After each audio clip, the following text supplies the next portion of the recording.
to bar SNAP purchases of candy, sugary drinks, and other highly processed foods. A First Amendment group is suing Illinois over a decade's law regulating use of the words Democrat or Republican in organization names. The Foundation for Individual Rights and Expression says the law violates free speech after a group was denied use of the word Democrat. I'm Ryan Gatenby with your News Flash.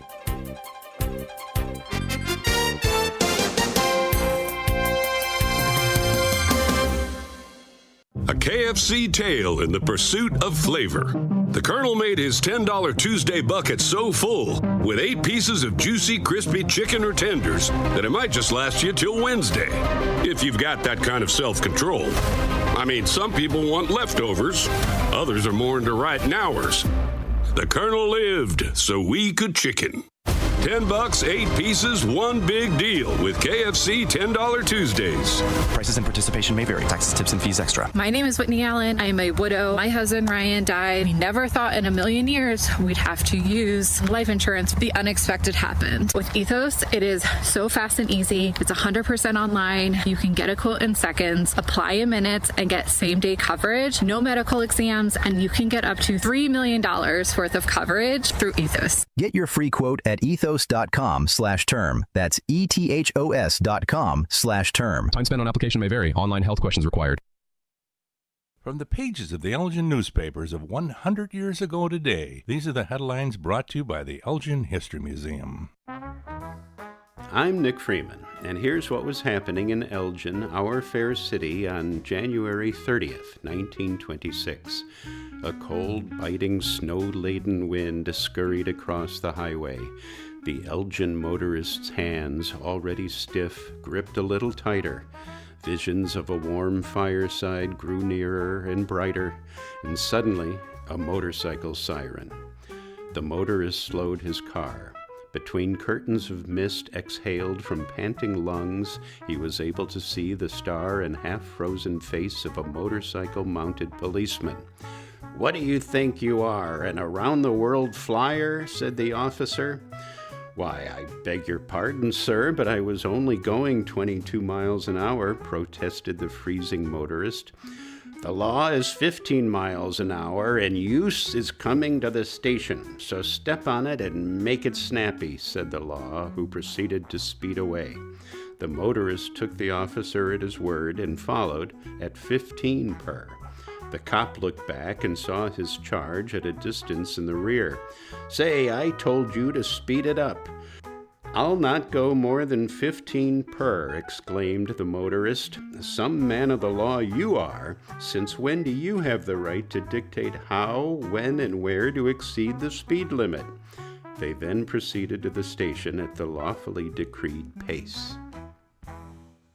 Elgin 100 years ago is a presentation of the Elgin History Museum.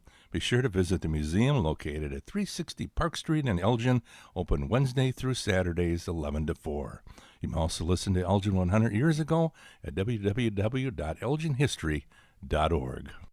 This is Sarah Silver with your Fox Valley forecast, brought to you by Progressive. This afternoon, snow showers with mostly cloudy skies, highs near 18, cooling to around 14. Tonight, scattered snow showers and mostly cloudy with a low around 7. Looking ahead to Saturday, mostly sunny with a high near 24. Currently, it is 17 and overcast. I'm Sarah Silver on the Talk of the Town, WRMN. We know exactly what you're not thinking about right now. Wiper blades. But now that you are, take a moment to think about how Rain-X is the #1 brand of wiper blades in America. Why? Because Rain-X thinks about wiper blades all the time. We obsess, so you don't have to. Simply install our blades and then think about literally anything else. So choose Rain-X, America's #1 wiper blades, and then go back to not thinking about wiper blades. Rain-X. Outsmart the Ever tried balancing a dozen eggs in one hand while hopping on one foot? Or maybe juggling cats while riding the unicycle? Sounds ridiculous, right? But guess what? That's exactly what texting while driving is like. Your human brain only has the capacity to focus on one thing at a time. So when you're behind the wheel, give driving your undivided attention. Don't drive distracted. A message brought to you by the National Highway Traffic Safety Administration, Project Yellow Light, and the Ad Council. Before the weather gets too cold, it's time to finish up those outdoor jobs. That's why ComEd wants you to know that electricity can jump from a power line to you and to the tools you're using. So maintain a safe distance from any power lines. You can also call ComEd at 1-800-EDISON-1 to have those power lines de-energized the next time you do any work around them. Stay smart, stay safe, stay back. ComEd, powering lives.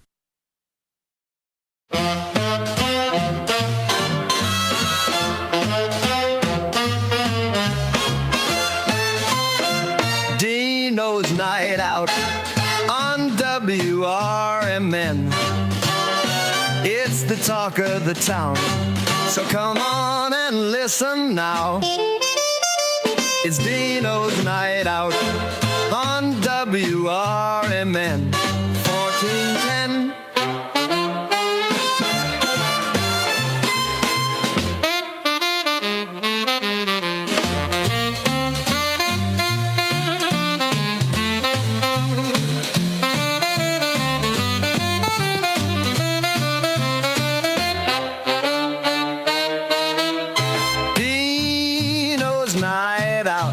On WRMN, it's the talk of the town, so come on and listen now.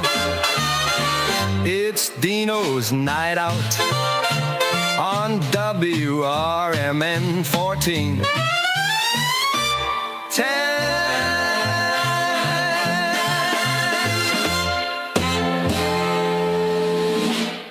And good afternoon. Welcome to another episode of Deano's Night Out. Got a great show for you today. It's a nice day outside, and it's a great day to have a good conversation. In the studio today, we have a fine gentleman. He's been on here once before. His name is Ken Hundley, and Ken is the brother to Mr. Hundley from the Chicago Cubs, Randy Hundley. And you know, he's got his own name. He's got his own things that he's doing. So we're going to be talking to him in a few moments. Tagging along with me, I have is David Tees, our very own he's got his own show on Saturdays. He's doing the Fantasy Sports Blitz, which is on Saturday at 9 a.m. But, you know, everybody knows me. They know I don't know the first thing about sports. So I'm going to really test my abilities as far as being an interviewer and see if I could pull this off. So I brought in some reinforcements. So you're wondering, geez, Ken, why'd you bring this guy? Well, number one, David is a great, great golfer, okay? And you ask him, he'll tell you. Wow, he's really put me on a pedestal there. Great, great golfer. I love the game. Well, you tell me how good you are, so I'm believing you. Yeah. But no, he is. He enjoys the game. He likes to play the game. And Ken here has got a unique story. We're going to just brush on it briefly. Those of you who've already seen Ken with Matt on the Out to Lunch segment. But he's got like I said, he's got his own credibility. He has his own resume. To be the brother of Randy, that's got to be cool as heck. But to be everything that Ken has been as well, the whole family, they're, not to use a baseball analogy, they hit it right out of the park, you know. So, I mean, a lot of accolades to your family. Yeah, a lot of good genes there. Absolutely. My dad was a great ball player, too. Yeah, and that's one of the things we're going to talk about, I believe, is some of the genes, correct? Absolutely. How the genes have a lot to do with what we do and what we don't do. Yeah. You know, so just to give a little background, Ken born in 1949, Virginia. His brother Randy, of course, signed with the pro baseball contract in 1960. So if you could imagine that. But, Ken has done a lot of different things. You know, he was 21 years old. He says, I'm getting out of this United States. I'm going to go to Canada for a while. So he went there for a little fun. He went there touring around, see what was going on. 16 other countries as well. He's traveled around. So he knows how to talk to a lot of different people. I like that. I like a guy that could kind of think on his feet and be able to go around. In fact, there was a guy, I'll tell the joke later.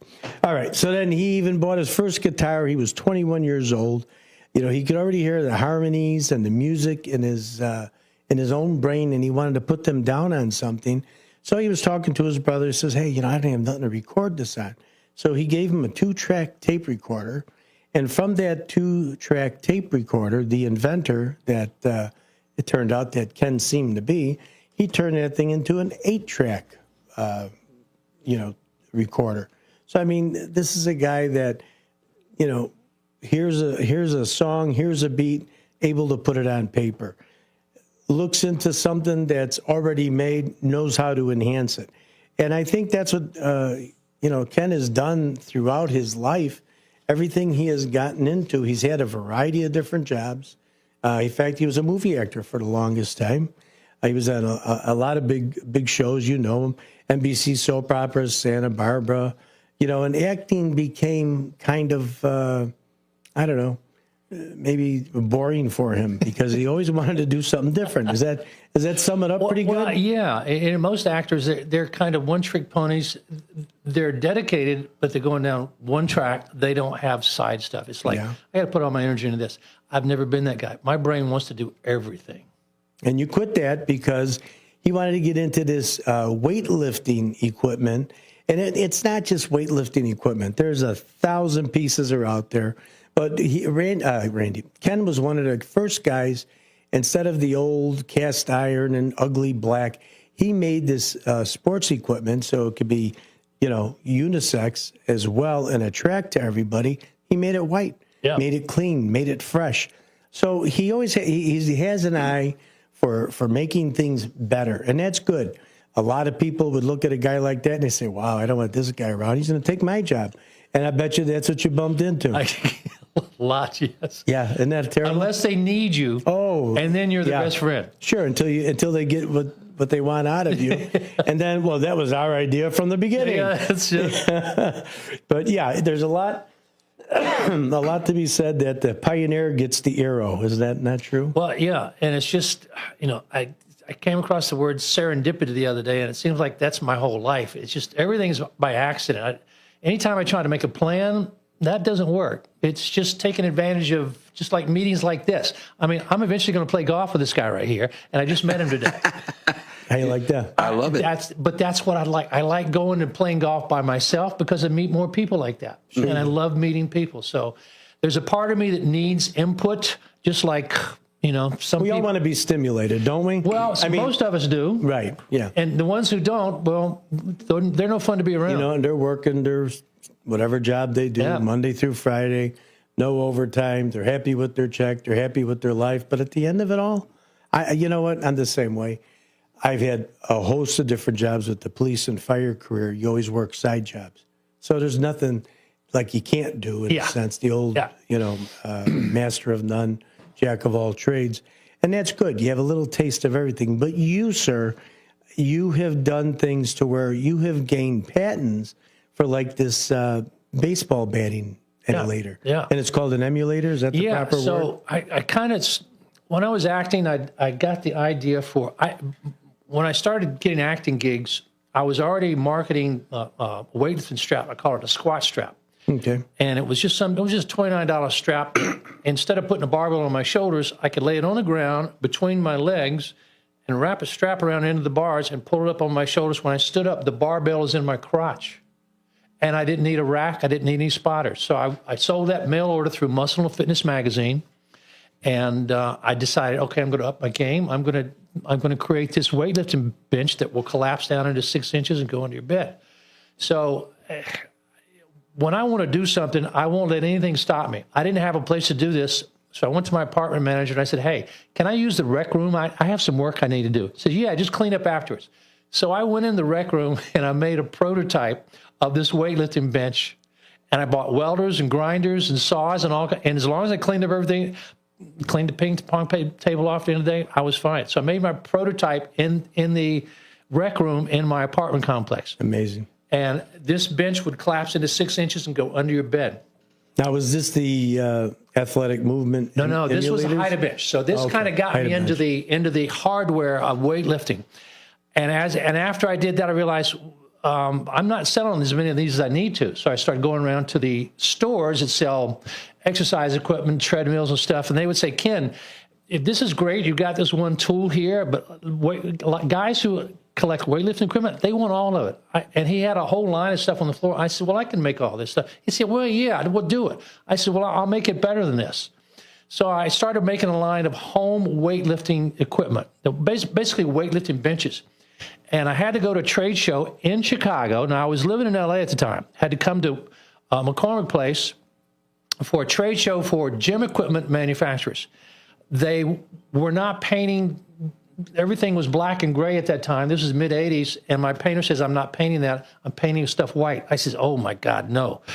Well, he had to paint it white. I brought it to the trade show, and in 6 months, everybody that was there is painting equipment white. I was giving you credit that you were the innovator of the white machine. Well, yeah, it was an accident. Like it was just an accident. Okay. That's all right. I wasn't smart enough. There, you know what? I'm not smart. The finish line. One part of me is just as dumb as a rock, and there's another part that knows what he's doing. I got you. And I have. It's kind of like a kind of fight with yourself. Well, absolutely. It's a constant battle. I mean, the smart guy is keeping me alive, and the dumb guys want to do dumb stuff all the time. I'm not a dumb guy, but I still do a lot of dumb stuff. But you got a lot of good personality. I have, and that's what helps you get along. I think that helps keep me out of jail. Yeah. Yeah. So I made a whole line of weightlifting equipment, and I had been thinking about, I started to play golf in my late 30s more than once a month. Up until that time, I was just once every once. And I'm an ex-baseball player. I played 1 year minor league ball with the Cubs. And you've seen that swing. It doesn't translate. When a baseball player starts playing golf, it looks like he's trying to hit a baseball. Mm-hmm. So that was my struggle.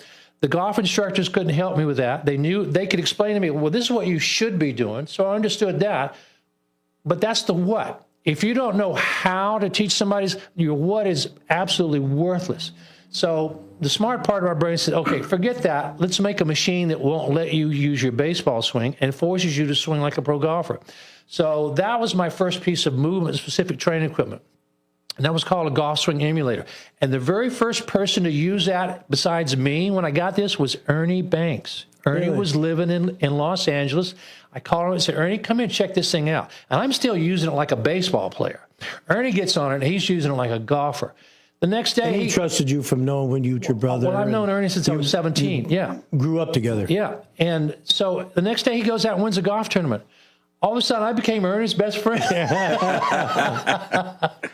And that machine was gigantic. I didn't know what I was doing, but I was doing it, and I got lucky. And in a couple of years, I got a big contract in Japan, sold a bunch of machines over there.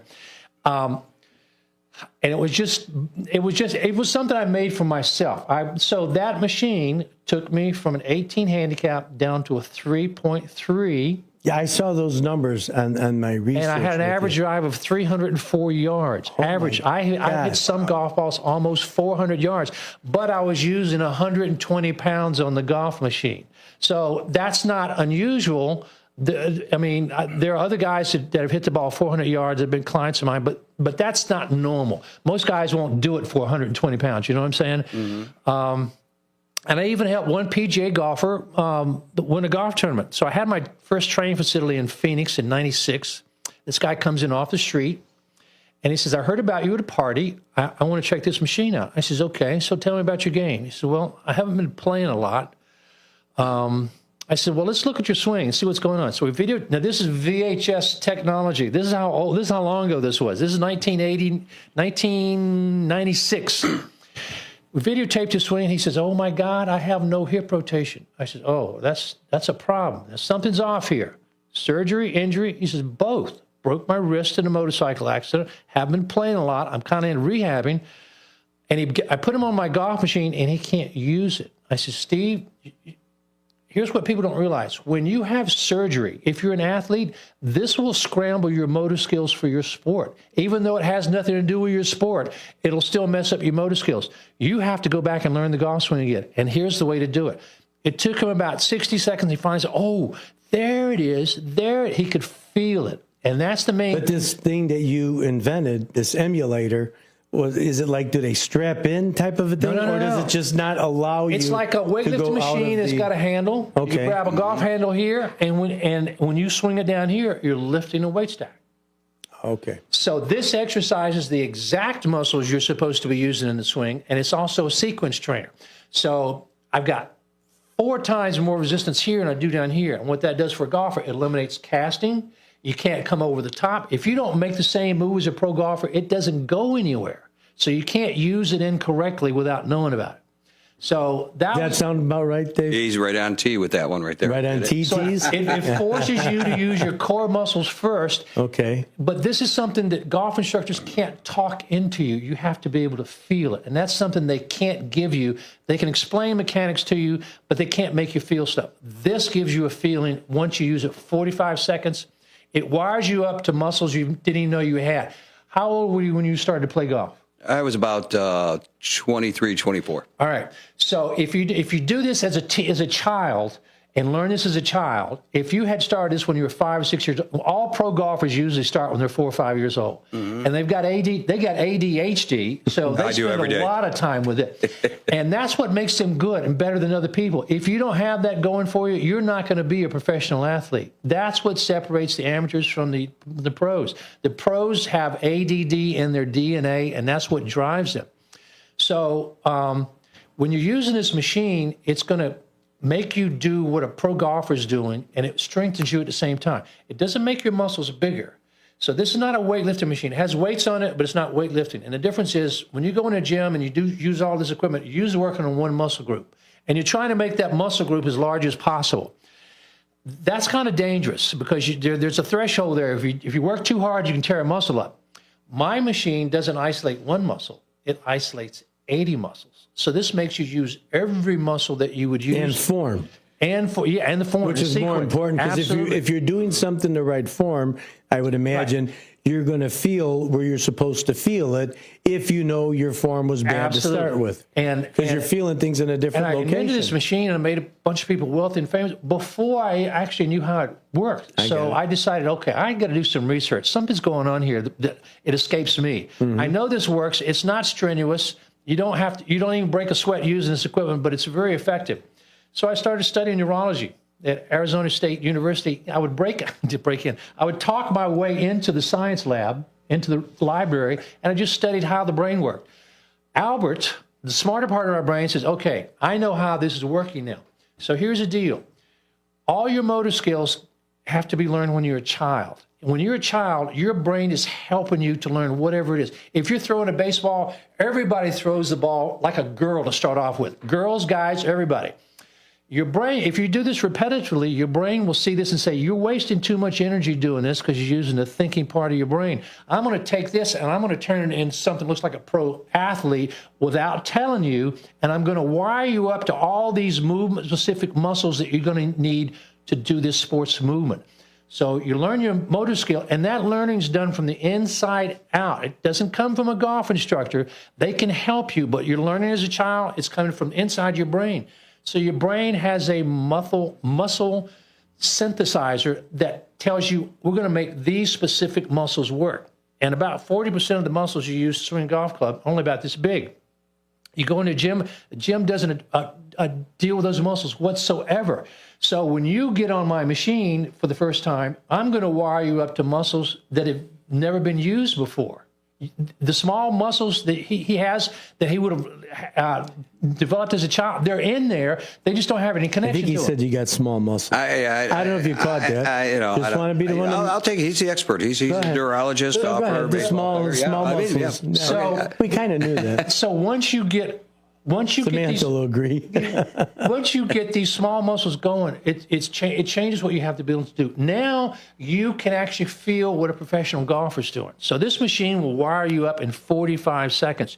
You do one set with lightweight on the machine, pick the club up, and you can't feel the head on the driver. It's the weirdest sensation you'll ever feel in your life. And you immediately pick up some power right then and there. Now, the average guy will pick up about 20 to 25 yards right then and there. Now, unless you keep using the machine, you're not going to keep that. Every once in a while, some guy will come along, he'll use the machine once, and he's hitting the ball 350 yards with one workout. That's the exception. It's not the rule, but it kind of gives you, the top of the range. You know what I'm saying? Right. There's a range. Everybody's going to get something different, but everybody's going to get something, period. So that's kind of how this all started. And then eventually I got Randy to show me, before I was doing well with the golf machine, I actually got the Cubs to buy a batting machine. So Randy had told me about the Cubs manager, Jim Lefevre. This is in 93. Jim had gym equipment all over his backyard. The manager for the Chicago Cubs came and bought my batting emulator and took it to Chicago. I didn't hear from him until the end of the season. He comes back in my office in Phoenix and says, I want to help you sell this machine. I'm thinking, okay, great. So how'd you do with it? I got 2 guys to use it. Rick Wilkins, the catcher, went from 7 to 30 home runs. That broke a whole bunch of records. For a catcher. Yeah, for a catcher. And he also hit 300 that year.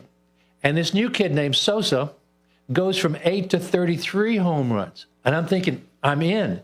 No, that's not how it worked. Sammy was able, because of what Sammy did, he was able to renegotiate his contract. He was making $800,000 the first year he used my machine. And after hitting 33 home runs. So the Cubs didn't want your stinking machine. They didn't like it. And not only did and Sammy went from $800,000 to $6 million. Well, that interferes with the business plans. Sure, they don't like that stuff. So what did they do? They gave the machine away and they fired the manager. They're not doing what we think. You and I would think, well, why do you have everybody on that? Right. Because everybody would want to raise. That's why. That's how the management sees it. Listen, Ernie told me one day, he said, hey, listen, World Series cost you money. You don't make money from it. You lose money. Because as soon as that's over, everybody on the team wants a raise. Right. Mm-hmm. And if you're at a small market like Miami or Milwaukee, you don't have that money. So what's the goal? I mean, privately try and find some player that's not hitting well and say, no, hey, I got to watch for you. I mean, that's what it looks like. No, the management doesn't want this machine. Now, I've had this in Wrigley Field. Todd, 3 years later, Todd has it in Shea Stadium. Todd used this machine for 1 year and broke the record for most home runs ever hit by a catcher in 1 year. And they accused him of using steroids. They didn't know he was on this machine. So that's how good. The better athlete you are, the better this equipment works. So that PJ golfer, let's go back a little bit. That PJ golfer was talking about, he says, listen, I want to play in the U.S. Open in 3 months. I don't have the qualifications to get in there. I'm going to have to play a qualifying round. And I said, can you hit the ball 350 yards? He's a big guy. He says, yeah. I said, well, in 3 months, I'm going to make you strong enough to hit the ball 400 yards. But because there's no place you can use that, here's how we can use that extra strength. You're going to be able to slow your swing speed down by 10 or 12 miles an hour and still hit it 350. How's that going to help you? He says, accuracy. I said, yeah. So that's what we're going for. We're not going for you hitting the ball 400 yards, hit it 350 and hit it accurately. So he comes in twice a week. The workout is 5 minutes. It's not like being there for hours. 5 minutes a day. Comes in twice a week for 3 months. Had to play a qualifying round to get in the U.S. Open, and then he won the U.S. Open. Wow. This is 1996. His name was Steve Jones. And on my website, AthGym, AthGym.com, you'll see an interview with him talking about, actually, that's on the longballtrainer.com website. So the long ball trainer is the golf machine. And there's an interview on there, him talking about using this machine, how it helped his game out. Now, on AthGym.com, that's got all my machines. It's got the baseball, the golf, tennis, anything you can throw, swing, or kick. I've got a machine for you. And this facility is in Mountain Prospect. I am dying in this facility. I'm not making any money there. I came to Chicago thinking I'm going to help a lot of high school baseball kids. Something happened on the way up here. So I didn't know it, but here in Chicago, they only play 7 innings of baseball. You know what that means? Yeah, it's time for a break. That's the bottom of the hour. So you know what? This is an exciting conversation. Yeah, can you believe it? Dean DeLaley talking about sports. I got Ken Hundley in the station along with David Tees. And we're talking baseball and we're talking golf all at the same time. They're running in together because this gentleman here has not only got patents on these, but he's made them from the ground up. So you're going to want to hear some more. We're going to come back after a few short messages, and we will return. We're going to be back with Ken Hundley and David Tees. You listen to WRMN 1410.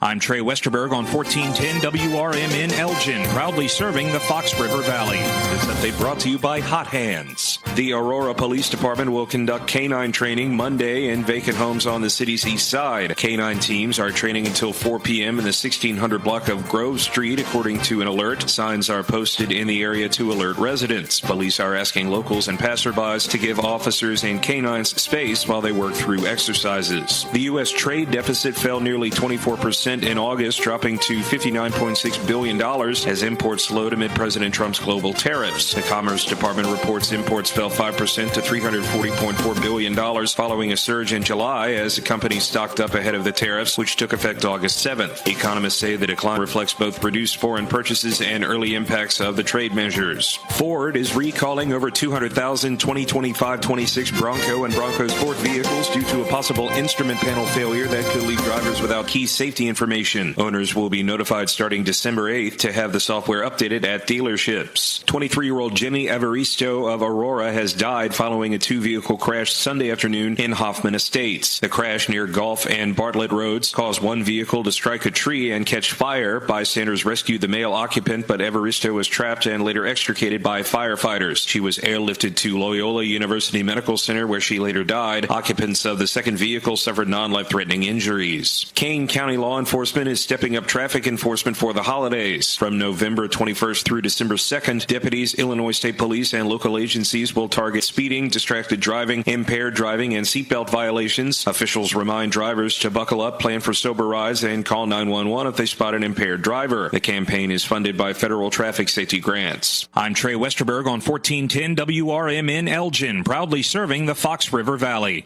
At Bank of America, we asked our people, how do you take ownership of your career? I'm able to grow my way by putting the priorities that I have for my career first. I thrive on being a leader who's behind the team, not in front of the team. Every few years, I'm being re-energized because I get to do something different and learn something new. See how our teammates are growing in their careers at bankofamerica.com/great place to work. What would you like the power to do? Bank of America, proud to be an equal opportunity employer.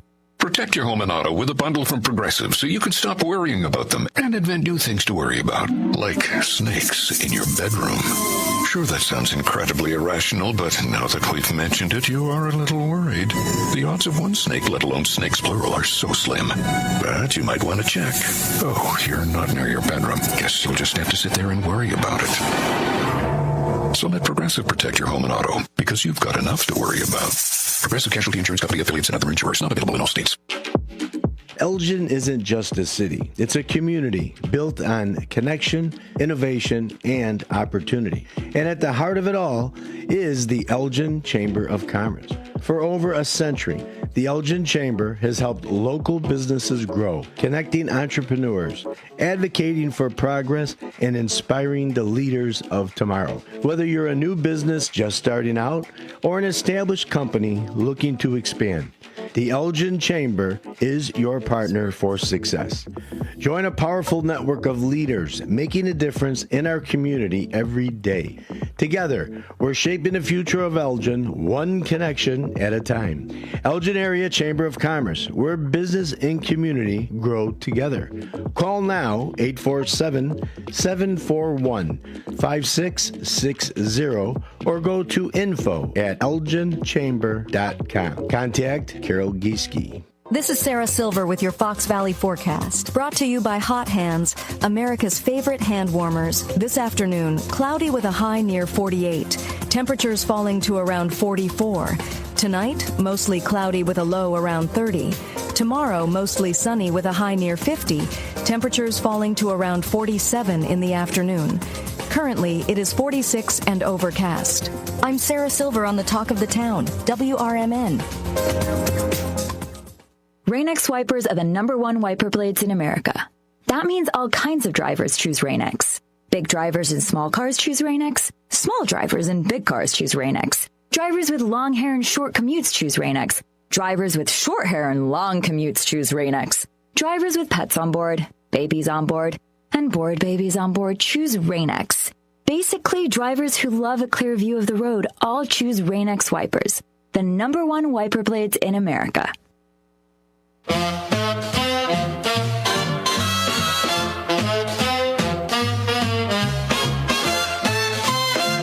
Deano's Night Out on WRMN. the talk of the town. So come on and listen now. It's Deano's Night Out on WRMN 1410.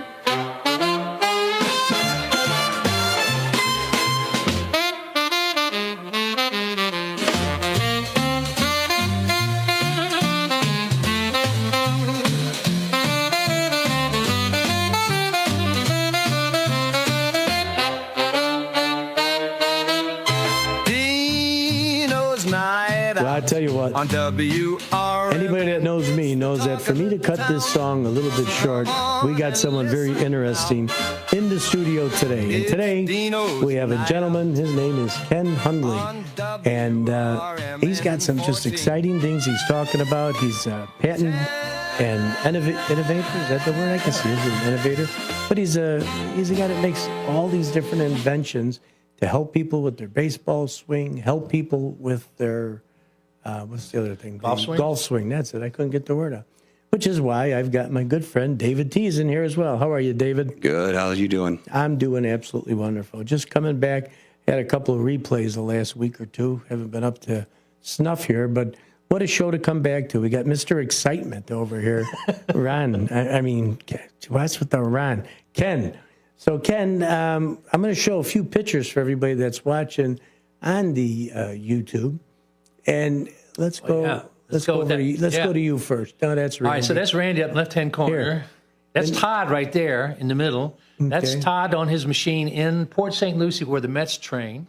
And that's the baseball one, right? That's a batting one. And he said, why don't we show this? Why don't we take this over and show it to the batting coach? So we take it over to the spring training complex, show it to the batting coach. Says, oh yeah, we got to have this. They got it. They used it. They did well with it, and then they got. Yeah, story of your life over Story here. of my life. All right, then you did this golf swing thing you were talking about that you did real well in Japan. Oh yeah, that's the one. That's the one on the right over there. So can you click on that photograph unto itself? You know, I wish I could. I can't. Yeah, well, sure. Let me see. So, a couple of and this was an accident also. All right. So, I mean, everything in my life is an accident. So here's the story on this. I had this machine maybe for a couple of years. I made a couple of different prototypes of it. And I'm getting a patent done in Japan. So I'm going to get a Japanese patent. My patent attorney's in Los Angeles. He's from Japan. I met his secretary, and I start dating her. And one day she was at my house, and she sees a flyer from my golf machine, and she says, can I show this to my boss? I said, sure. So he comes over, he sees the machine, and he says, can I bring some people over to see this? I said, sure. So I'm thinking he's bringing some people over from Beverly Hills. He brought the CEOs from 3 Japanese companies over from Japan. 2 of them wisely said, no, this is not what we do. The third one said, no, I want to do this. The third guy had a factory with 600 employees in Japan. He's making about $250 million a year.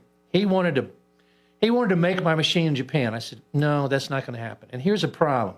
You got lots of money, and you have more potential to hurt me than you do to help me. Yeah. So until you know what you're doing, I'm going to say no to you. So 6 months go by, and the guy who introduced us to us says, Ken, you're afraid they don't know what they're doing in marketing. I said, I know they don't know what they're doing in marketing. So long story short, I ended up selling boxcars of machines in Japan, batting, throwing, and golf machines. And they are just so far ahead of us technological-wise. It's ridiculous. The Japanese look at us technology-wise like we look at the Russians. That's how far backwards they think we are. And everything over there is automated and all that stuff. So that's how the Japanese think. Let's go to the picture on the far left here. That's Eric Suttle. I was in Atlanta in 2009. Eric was in a batting cage. I went there to get some high school kids to come over to my new facility. All the high school kids had their own trainers, so they wouldn't even talk to me. Eric is in the batting cage, he comes out. And I say, hey, are you playing any baseball? He says, yeah.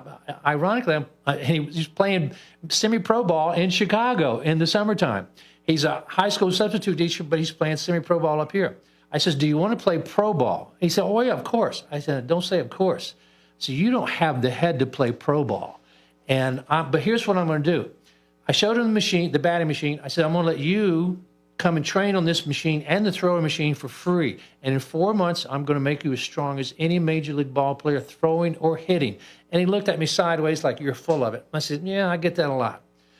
Fast forward 4 months, he comes in one day and he says, he got a strange look on his face. I said, what's wrong? He said, we just came from a football field to throw the baseball. I said, oh, you're trying to see how far you're throwing it? He says, yeah. I said, so how far are you throwing it? He says, end zone to end zone, one step. I said, okay. Now, I told you I was going to get you here. Do you understand what I'm talking about when it comes to the head stuff? He said, no. 2 weeks later, he comes back in. He's got that same look on his face. I said, what happened? He says, I just hit a baseball 454 feet with a wooden bat. I says, I told you I was going to get you here. Now, here's the deal. You're 24. From Major League Baseball's perspective, you're too old. You know where these tryouts are. Show up. Don't tell anybody how old you are. Let's see what happens. He went to 4 tryouts, and the Houston Astros signed him on the spot. Isn't that amazing? Off of your machine. Off the machine. Say that's I don't understand why people wouldn't grasp this. Oh, actually, my co-host John Payne says no machine will ever help David T's game. He's based on pure luck. I'm taking that challenge on, by golly. There you are. All right, let's go to our next photo. What do we got going over here? All right, where are we? We got a bunch of people. Oh, that's me and Randy and Todd. Todd had a celebrity golf tournament in L.A. while he was playing for the Dodgers, and that's at his tournament. The picture below that is me and Todd in Mexico. I took him down to Mexico because I don't think he'd ever been there before, and we're just partying in Mexico and having a good time. And on the right-hand side there, that's a picture of me. I got to admit, some of these photographs are from my book, Chasing Fins, which is my autobiography. So that picture on the far left-hand side of me standing by those rocks, that's in Machu Picchu in Peru. Machu Picchu is this phenomenal place on the top of the Andes Mountains in Peru, and that's what that picture is about here. And the picture in the top right-hand corner is also in Cusco, Peru. That's me buying some stuff at a street market there. So, yeah. Neat. So that was probably around 2000. And that is, if you have a bucket list, Machu Picchu should be on it. It is the most phenomenal thing you'll ever see visually in your life. And what we're trying to do is we're trying to get Randy to come on into the studio. If we can't get him to come into the studio, we'll go to him. We'll do a live broadcast from his house. Yep. But I'm telling you, just to have Randy Hundley a part of our broadcast would be totally amazing. That picture in the middle there of him jumping up in the air, that's from 1969. That's when the Mets took it away from the Cubs. That's the play. That is the play that turned everything around. Up until that point, up until the beginning of this game, the Cubs were in first place. It's the last month of the season, and the Mets win 30 games in a row. Holy God. The Cubs are worn out. Leo would just play them, and he rode them hard and put them up wet. Yeah. And the ball players wanted to be out there so much they were playing injured. So the year before, Randy broke the record for most games caught in a season. He caught 160 out of 162 games. And I asked him one day, I said, well, what happened to those other 2 games? He said, I was in a hospital. I get out of the hospital. I go by the stadium to get something out of my locker. Leo DeRocher sees me. He said, hey, Randy, how you doing? I said, okay, Skip. So how do you feel? I feel pretty good. Great, you're playing today. And the ball players would have played with broken legs. They don't care. They just wanted to be there. Yeah, they want to be a part of the game. And you know what? That's what makes you great. When you want to go at it, and not let anything stop you. From these guys' perspectives, pain is not something that stops you. It's just an adversary that you have to get over. Yeah. You got to get beyond it. And that's the way Randy was, and it's the way Todd was. Todd caught 2 months with a broken bone in his catching hand.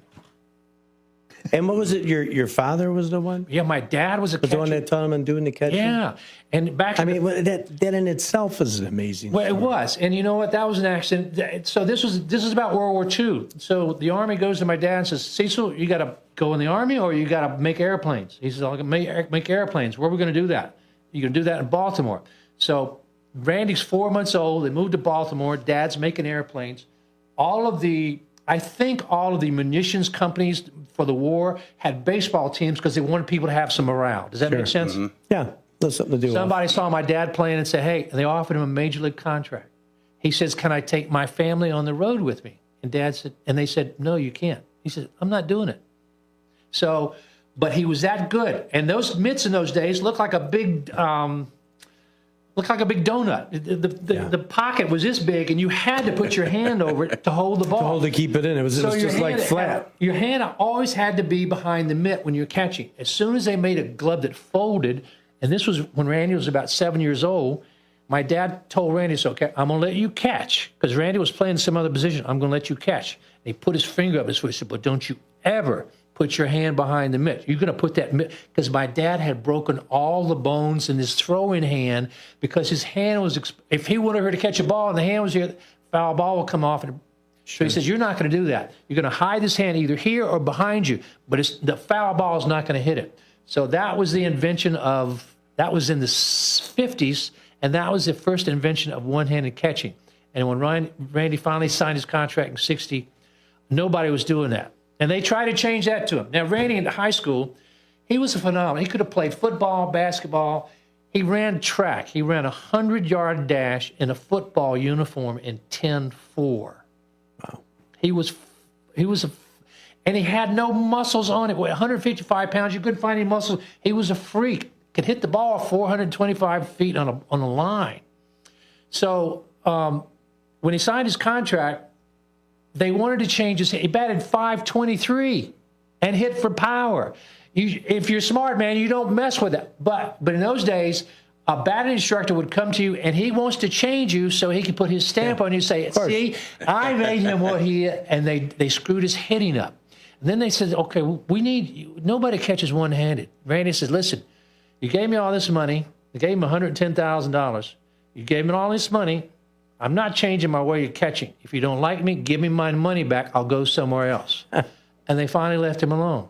If they'd let the hitting alone, no telling what he could have been. He was just a phenomenal power hitter. He was just phenomenal. But they said, listen, the batting instructors are still stupid today. So your machines that you've made, did you form them like after your brother's movements? And No, you know what? Movements? I would watch Major League ball players. This happened.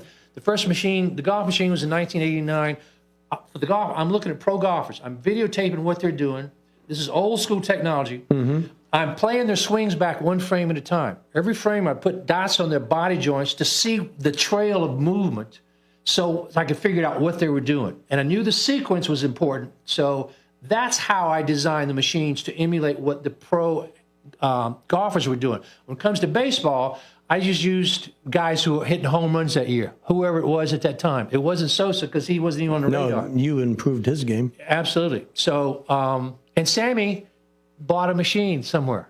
Somebody told me, hey, my best friend was just in Sammy's house, and he saw your batting machine in his house in Miami. Now, this is after he's retired. Well, maybe from Japan they sold him out. He may have gotten this machine that the Cubs gave away. It's possible. Oh, it would be something. Mm-hmm.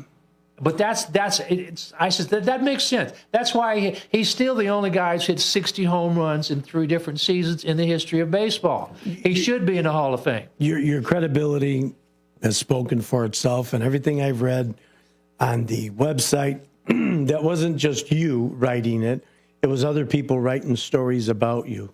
So I'm not going to make it a challenge, but maybe a challenge.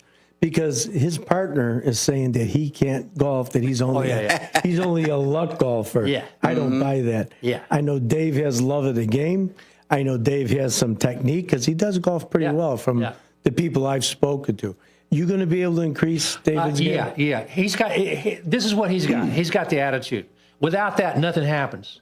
It really doesn't. And you gotta be open to stuff you haven't done before. If you're closed-minded, if you got a stubborn head, you got a stubborn body, and this doesn't work with a stubborn body. You got to let go of what you think you should be doing and let this machine teach you what to do. So the average golfer will pick up, if they're using it 3 days a week, 5 minutes a day, you'll pick up 40 yards in 2 months, and that's not coming out of your shoestring. That's you not using any additional effort. So this machine is a phenomenal training tool. Yeah, let me just are these expensive machines? Well, it is now because inflation.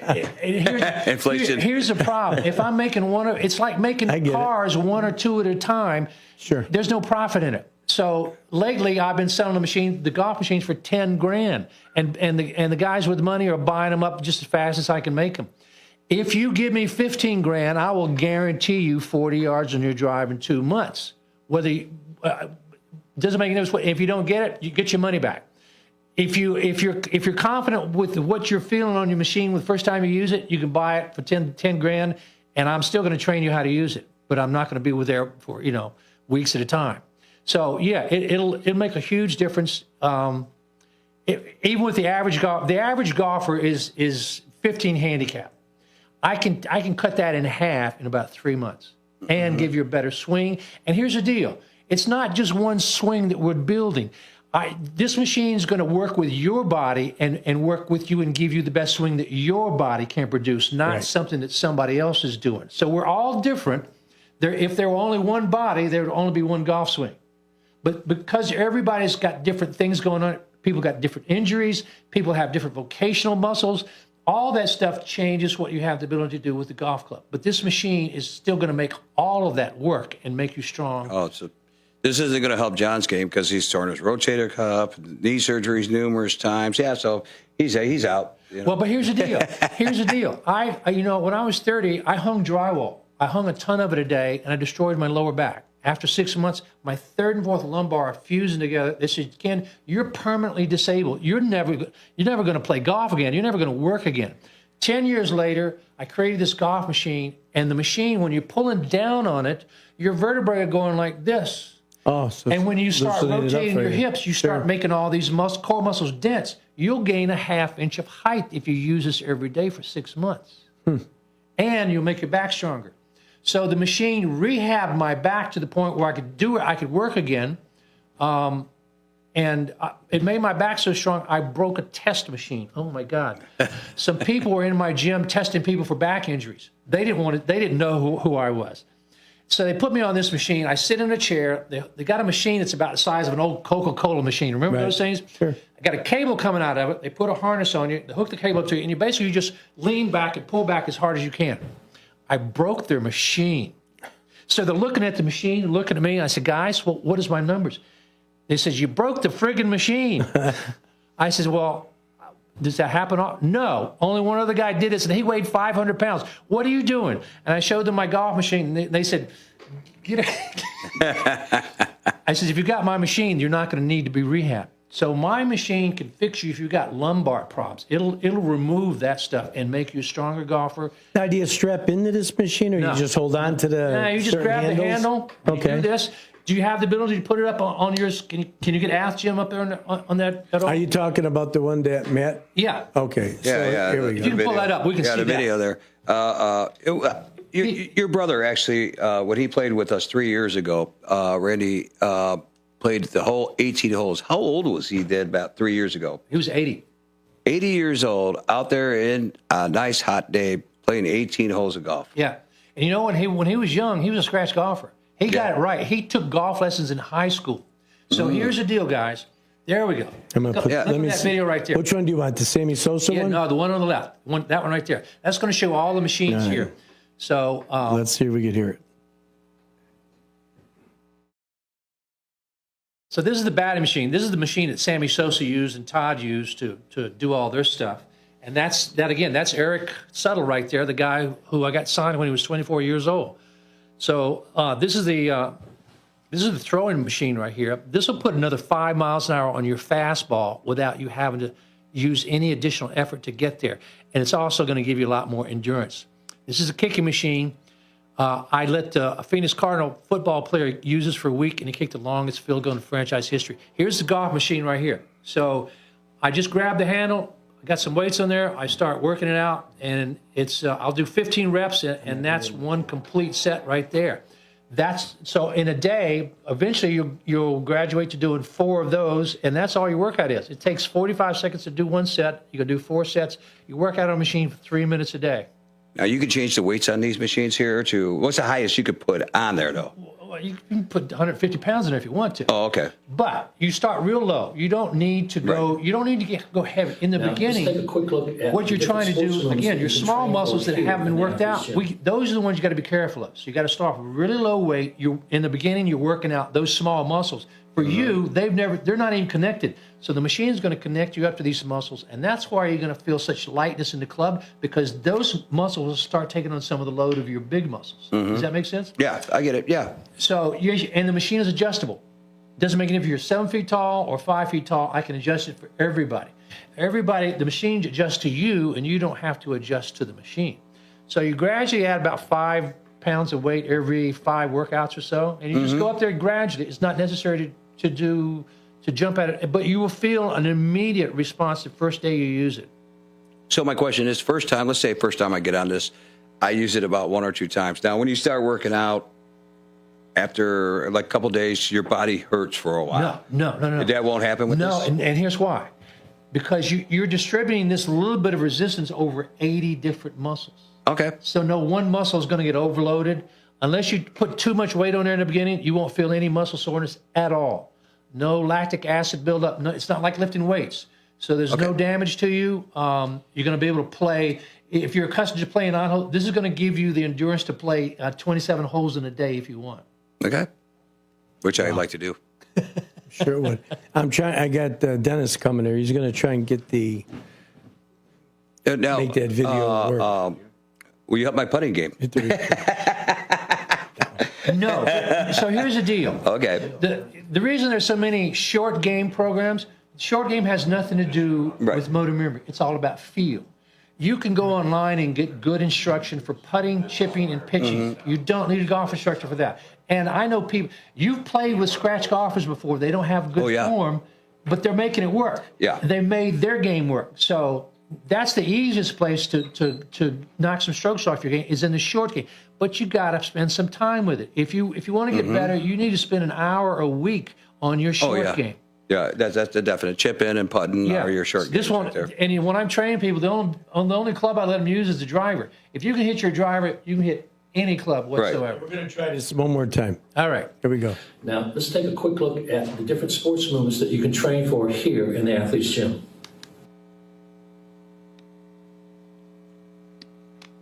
Yeah, that's the batting one. Yeah, so you can move that forward. I believe you can use the slider and move that forward a little bit. There we go. Move it forward a little bit, kid. There we go. Keep going. Keep going.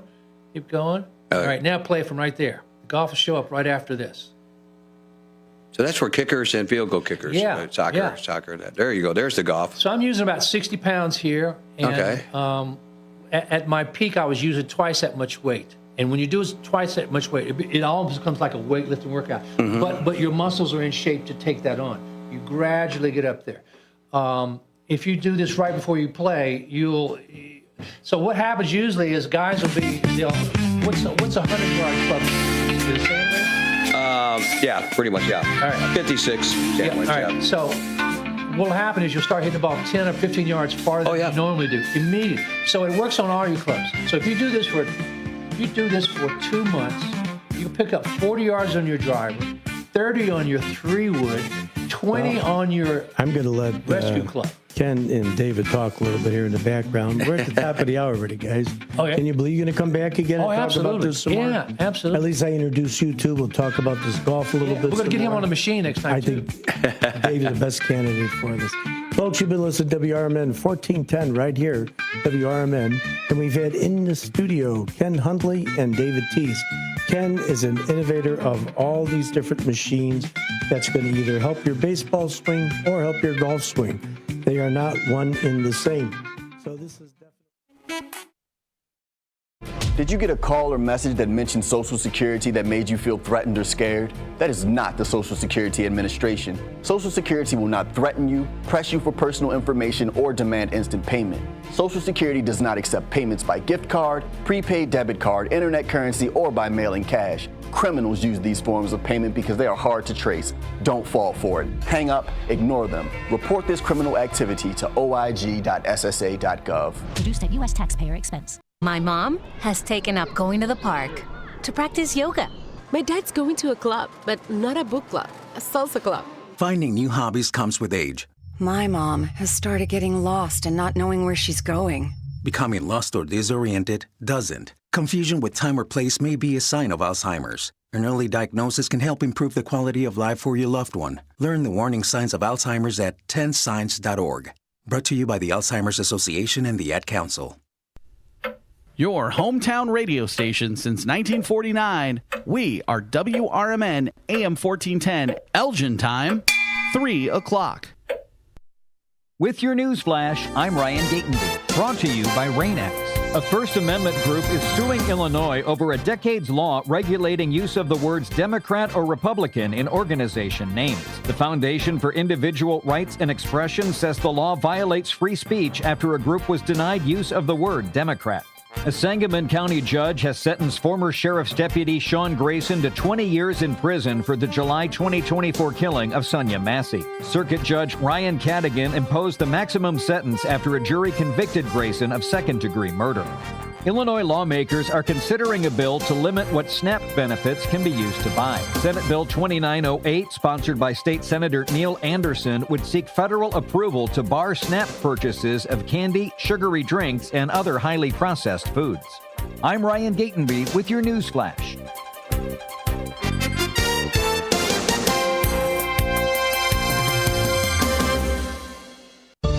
Working as a dedicated Fidelity advisor, I always ask, what's important to you? I'll look at those priorities and goals alongside your full financial picture to build a comprehensive plan designed to help grow and protect your wealth. With proactive portfolio insights and an eye on taxes, I'm here to help you make the most of your money. I'm Laura Maxwell, and I'm a dedicated Fidelity advisor. Learn more at fidelity.com/wealth. Investment minimums apply. Fidelity Brokerage Services, LLC, member NYSE, SIPC. Meet Matthew Preston. Inside his apartment, everything he holds dear is protected by Progressive's renter's insurance, like his laptop and a surprisingly valuable collection of baseball bobbleheads. Outside his apartment, his laptop is still protected, as are his bobbleheads, which he carries around with him for reasons no one knows. Renters, the limits of protection aren't just the four walls of your home when you're in Progressive's Protection Zone. Get a quote at Progressive.com. Progressive Casualty Insurance Company, affiliates, and third-party insurers. With your news flash, I'm Ryan Gatenby, brought to you by Rain-X. A First Amendment group is suing Illinois over a decade's law regulating use of the words Democrat or Republican in organization names. The Foundation for Individual Rights and Expression says the law violates free speech after a group was denied use of the word Democrat. A Sangamon County judge has sentenced former Sheriff's Deputy Sean Grayson to 20 years in prison for the July 2024 killing of Sonia Massey. Circuit Judge Ryan Cadigan imposed the maximum sentence after a jury convicted Grayson of second-degree murder. Illinois lawmakers are considering a bill to limit what SNAP benefits can be used to buy. Senate Bill 2908, sponsored by State Senator Neil Anderson, would seek federal approval to bar SNAP purchases of candy, sugary drinks, and other highly processed foods. I'm Ryan Gatenby with your news flash.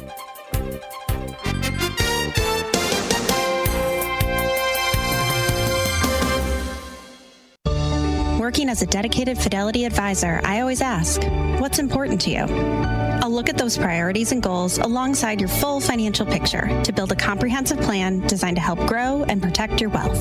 With proactive portfolio insights and an eye on taxes, I'm here to help you make the most of your money. I'm Laura Maxwell, and I'm a dedicated Fidelity advisor. Learn more at fidelity.com/wealth. Investment minimums apply. Fidelity Brokerage Services, LLC, member NYSE, SIPC. Meet Matthew Preston. Inside his apartment, everything he holds dear is protected by Progressive's renter's insurance, like his laptop and a surprisingly valuable collection of baseball bobbleheads. Outside his apartment, his laptop is still protected, as are his bobbleheads, which he carries around with him for reasons no one knows. Renters, the limits of protection aren't just the four walls of your home when you're in Progressive's Protection Zone. Get a quote at Progressive.com. Progressive Casualty Insurance Company, affiliates, and third-party.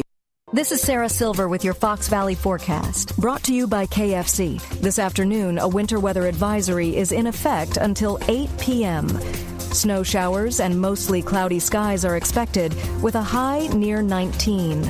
There's a 100% chance of precipitation, with new snow accumulation of around 1 inch possible. Currently, it's 18 and overcast. I'm Sarah Silver on the Talk of the Town, WRMN. Progressive presents a guided meditation. Hear the birds sing. A chipmunk nibbling on an acorn. Smell the pine needles gently falling into your living room as the breeze blows through the gaping hole in your roof. Gaze up at that broken tree branch and relax, because you bundle your home and auto with Progressive and have the peace of mind of 24/7 protection. So relaxing. Progressive Casualty Insurance Company, affiliates, and other insurers not available in all states. For a little lighthearted lawlessness on Sunday afternoons, listen to Handle on the Law from 4 to 7 p.m. Handle on the Law is a unique combination of useful legal advice and outrageous handle remarks. Whether you're talking about Big Brother, big business, big legal problems, or Big Macs, you'll rarely find Bill without an opinion. His rapid-fire commentary gives listeners the information they crave in the way they crave it. It's Handle on the Law, Sunday afternoons from 4 to 7 p.m. right here on WRMN, AM 1410 and 96.7 FM. They were best friends, inseparable, in fact, until the day Miguel died. Every day his friend visited Miguel's grave. Rain, wind, weekends, holidays, every day. Miguel's closest friend, Capitan, his German Shepherd, is a symbol of loyalty to which we can all aspire. Loyalty. Pass it on from passiton.com.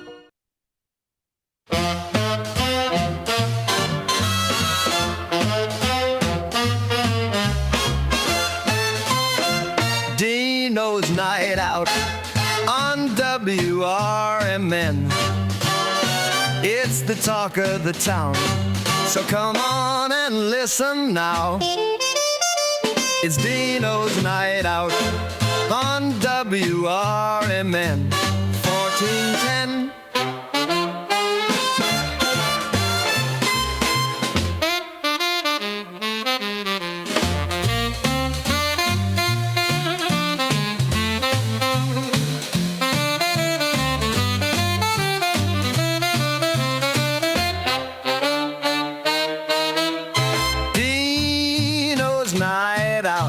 On WRMN, it's the talk of the town, so come on and listen now. It's Deano's Night Out on WRMN 1410.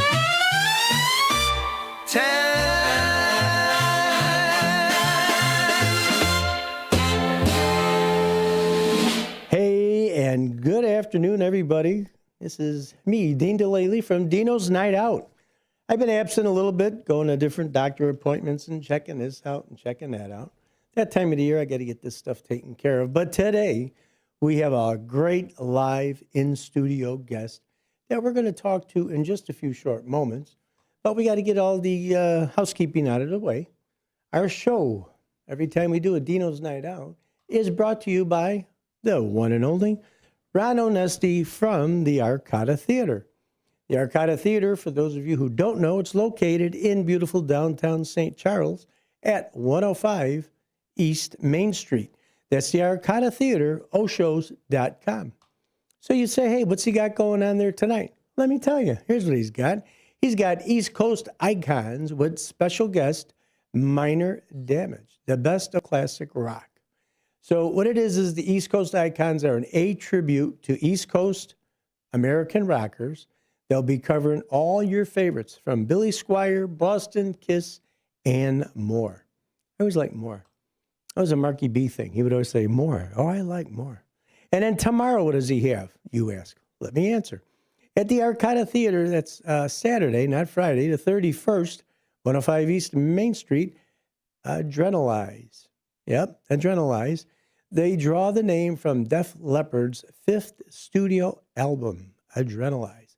The ultimate Def Leppard experience recreates the chart-topping, chest-thumping anthems that made Def Leppard an icon and dominant force in area rock of the 80s and beyond. So, hey, that's what's going on over at the Arcada Theater. We got a lot of cool things happening in the neighborhood. You know, a very dear friend of ours is having his 40th anniversary, and that's on the 31st, which is tomorrow. It's sold out, but it's over there at the Moonlight Theater, right around the corner from the Arcada, as a matter of fact. But Rick Lindy and the Wild Ones, he's celebrating 40th anniversary. And I'm telling you, he plays a show and a half. We have had him here at the studio countless times, playing live. He brings the whole crew with the stand-up bass. He had the keyboards. I mean, with the drum, the snare, oh, my God. Everybody, one guy is better than the other, and they make up a beautiful sound, which is, again, Rick Lindy and the Wild Ones. He's got some great entertainment to him. a great showman. But you know what? Beyond all of that, he's a real gentleman. He's been a headliner for us over at the America First Responders Fest. But he is just a real down-to-earth guy, which you could imagine. To be in this industry for 40 years, how about it, Tom? I said who's here, but that's okay. This guy has really done his work in the industry. He is liked by so many. I've never heard a bad comment about Rick, and you wouldn't talk bad about him in front of me. And that goes for my good friend Ron Onesti. Ron Onesti has got so many acts. Rick Lindy and the Wild Ones have played there on numerous times. But Ron puts on such a show in St. Charles, and he also has a Des Plaines Theater. So we are not going to go any further with me yakking. We're going to talk about our guest in the studio. Our guest in the studio today, we have, who do we have in the studio? We have Tom Holbrook. Say hi to everybody, Tom. Sporting my winter beard there. Check me out. I look much older. I look my age now. Nobody recognizes you. It's a frosty day in Elgin, huh? It's starting to look like Christmas again. Yeah, I kind of like it. Yeah. I'm wondering if it is going to be Christmas again. I could use a second Christmas. I wouldn't mind it. I wouldn't mind it at all. Yeah, it's fantastic. Nice to see you, Mr. Deano. Thank you, WRMN listening audience. Here. Thank you very, very much for being here today. And, we're going to talk all things Bozeman. Oh, my goodness. And Tom happens to be a nutcase curator, I would guess you would call it. Yeah, curator and local nutcase. Yeah. I mean, I won't disagree with you on that one, to be honest. Yeah. Now, Tom is a good friend of ours. Tom has been around for a long time, being Mr. Bozo. Anything Bozo, the collection, he has it. And pretty close. I don't have it all. I think you got just about everything a lot of that stuff, they've ever published or produced. And I'm actually glad even more so to call Tom my friend, because the man he is, we've been working next door. He's been helping us do some work over here. Studio 16. Yeah, I'm looking forward to that. And then you can have Mr. Lindy here playing, setting up the whole band and playing on camera. And wasn't that great? Oh yeah, I mean, but you'll have him next door at Studio 16, which will be like a miniature concert. Oh, it's going to be the best when we open the doors and finally unravel that. Everybody, I think, is going to love it. But Tom is just another one. I talk good about Rick Lindy. Everybody that comes on here, I've either gotten to know very well. But we have a great collection of people that adorn our station. And we are very blessed to have these people. Tom as well, good man of faith is included. Couldn't make it a day without him. How about it? Amen, brother. I'll WRMN is a blessing to the community. When people tune in, they're hearing the voice of the Fox Valley, the talk of the town. They're getting local information as well as national information. They're getting great points of view. They're receiving some of these sports fans. That's a little bit beyond me, but boy, we have a great collection of sports shows here on WRMN, and the hosts and the knowledge base and the fandom is amazing. It really is. I've tuned in and listened. For everybody, we like to think. It's really nice. Yeah, excellent. Thanks, Tom, for that. I appreciate that. So, we're going to let's focus on you for a little bit. You like to sometimes put the focus I'm a little shy elsewhere. at times, yeah. I doubt that. Shy we're not going to put in the sentence with your name. It goes nowhere there. In fact, Tom also has the rights now to be Wizzo, which was done by Marshall Brodeen for many, many years.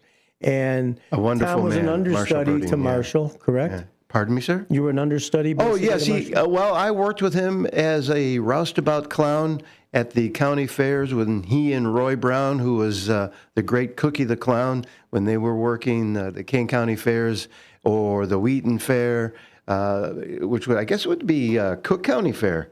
Yes. So many different situations. I worked with some great people. Ken Mate, who's a Chicago icon as well, just a wonderful performer and television show host, and a good friend of Roy's and Marshall's. But just to circle back without cutting you off. No, that's okay. I can Miranda for you.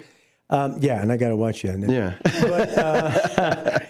But you see, having the rights to Wizzo, me growing up, I mean, he was the icon for how many years? Oh, Wizzo, the Wacky Wizard, is a fantastic character. Marshall performed him for 27 years, yeah. And the way you portray him, Tom, you swear to God, when you're in costume and when you're doing this, it's like, oh my God, this has got to you look just like Marshall. I try to do my best. Yeah. I try to do my best as when I'm working as Wizzo, and I have to do the doody, just like that. Let me touch you with a stone. You know, I remember when I got stoned at the Zanzibar. Zanzibar. That was a big bar back then. Oh, yes, it was. Marshall and Roy were fantastic performers, and in my youth, I knocked on the dressing room door at the Wheaton Fair, and they said, "Come on in." And I showed them some video, and we became friends. And in my youth, they said, "You know what, kid?" And in fact, they had heard a story.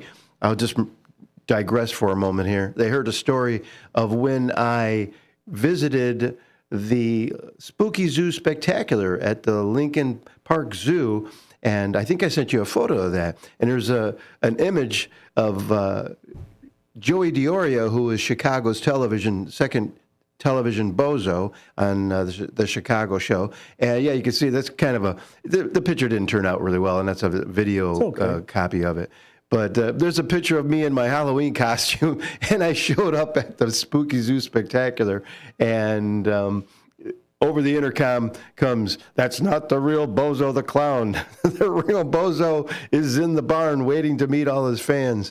And so I finally got in and got that wonderful picture with Joey and myself, and I call it the Bozo Brothers photo. And now that's you on the left? Yeah, that's right? me on the. I wish it were me on the right. That's Joey on the right, and that's me on the left. Oh, okay. Yeah, in my Halloween you got the big costume. B on the arm. Yeah, you can't see Joey's. His cuffs turned the opposite way there. And I had to make the wig and the costume and everything, and sent off for the shoes, and it was great. I was out there basically bootlegging myself out as Bozo the Clown for birthday parties and stuff until I got the cease and desist letter. And little did I know, that was like 1992. And little did I know that that was a Bozo no-no. 20 years, yeah, it was a Bozo no-no, licensing. And 20 years later, when the show went off the air, 2001 in Chicago, I pursued the avenue of the King County Fair event. And I gave it to the higher power, gave it to God, and I said, you know what? I've got 3 or more people involved here. This could come to fruition. This could really be a lot of fun. And so I got in, and we did the King County Fair in 2002. It was my very first live show. We had done an appearance previously at the Valley Community Bank, who is the sponsor of the King County Fair show. And that turned out to be great fun. We had Al Hall, who was a producer and director of the Chicago show there. We worked with Andy Matran, who was Professor Andy on the Chicago show. He was there as a musical guest for us. And we also had Marshall Brodeen up on stage. Yeah. And we did some fun bits with him and such. And for years, even just growing up, like I knew of Marshall Brodeen and, what he did. Oh, the TV magic cards and the magic sets. Yes. I never knew that was Wizzo until I was, probably my... That was kind of a secret. Yeah, it's kind of a secret. Like, there's an image up there that I sent you of Roy Brown, and he's holding a painting of Cookie, and you'll see the various characters that he helped to create, and he puppeteered the classic Cuddly Dudley on the right there, Garfield Goose, McIntyre, and Romberg, and... Is that Romberg the dog? Romberg Rabbit, and Macintosh the Mouse. Romberg. Romberg is a rabbit. He was a magician's helper rabbit. And the dog, right now, the name eludes me, and someone probably could call in and tell me, because I should remember that. Hey, and anybody that would, please give a call to 847 931-1410. Yeah, we have that painting in the Bozeum display. Oh, no kidding. Yeah, that's a beautiful piece. I like it. Who's the gentleman that's to the left and in the middle? Oh, here we have a photograph of me at the Rouse Center portraying Bozo the Clown. I'm on the right, of course. And in the middle is a wonderful performer, a local Chicagoan by the name of Joe Diamond. He does a fantastic mentalist and mind reading show. He's worked all around the world. He's been on Fool Us, with Penn and Teller. Oh yeah, I watch it every Friday. He's really a great performer, and he's worked really hard to get to where he's at. And on the left, of course, is the man that we've just been speaking about, the world famous and award-winning magician Marshall Brodeen. So let's see if I get this right. Most magic tricks are easy. Most magic tricks are easy once you know the secret. That's right. Like take these TV magic cards. Take the card, put it on top, tap it, it goes to the bottom. Oh, my. Tap it again, it goes back to the top. It sure does. It sure does. Was that the dialogue? Yes, it was. Yes, it was. Marshall had a unique opportunity when he started TV Magic to be involved with the Chicago production of the Bozo Show, or Bozo Circus at the time. And here's a little story that Marshall told me. Ned Locke and the rest of the staff, they did other various jobs. They did voiceovers, they did selling of airtime and such like that. And Marshall wanted to cut a commercial for TV Magic cards. And Ned Locke said something to him, and I'm going to drop off the bad word, but you can figure out what the bad word is. You have to, or get off the pot. Get it going, get it started. And TV Magic cards took off. And Marshall's magic sets were sold all across the country. And I like to say that Marshall Brodeen influenced more magicians than Harry Houdini. And there's the Marshall Brodeen magic cards down there, I believe. No, that's me as Wizzo right there. Yeah. That is you as Wizzo? Yeah, that's me as Wizzo in the middle with some paraphernalia from the various 4th of July parades that we worked with. That's okay. We're looking at fun photos and having fun. Amazing Magic or something on there. What's that little? Oh, that's Marshall Brodeen's Amazing Magic is a little company that Marshall Jr.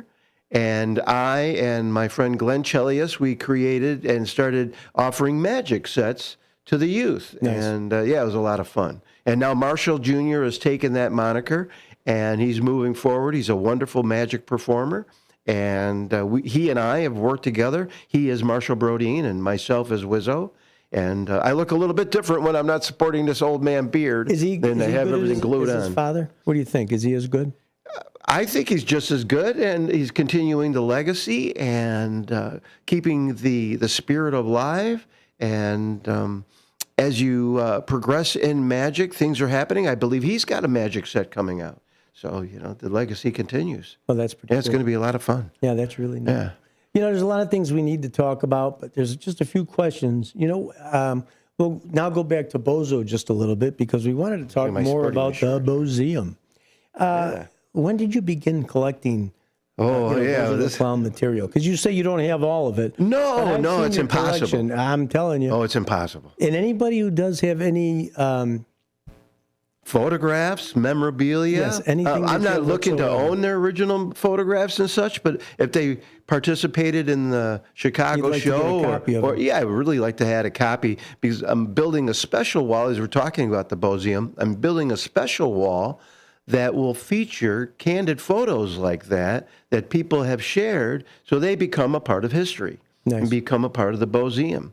And then when you're getting back to the question, how did all this start? I look back and go, I don't know if you guys out there talk to God, but I couldn't make it a day without him. And I'm like, how did this get so out of hand? How did this get so crazy like this? And it was because of the immense popularity of the Chicago show, the characters, the grandiose big top band, the action and the fun of the bits and comedy that they portrayed, the grand prize game, all that such, was just huge. And magical. It really was a magical time. A magical show and a magical time. And in the Bozeum, you're going to see some wonderful vintage original photographs and advertisements that maybe people have never seen. And I guarantee they're going to bring back fond memories of the Chicago show. But the Bozo license was beyond Chicago.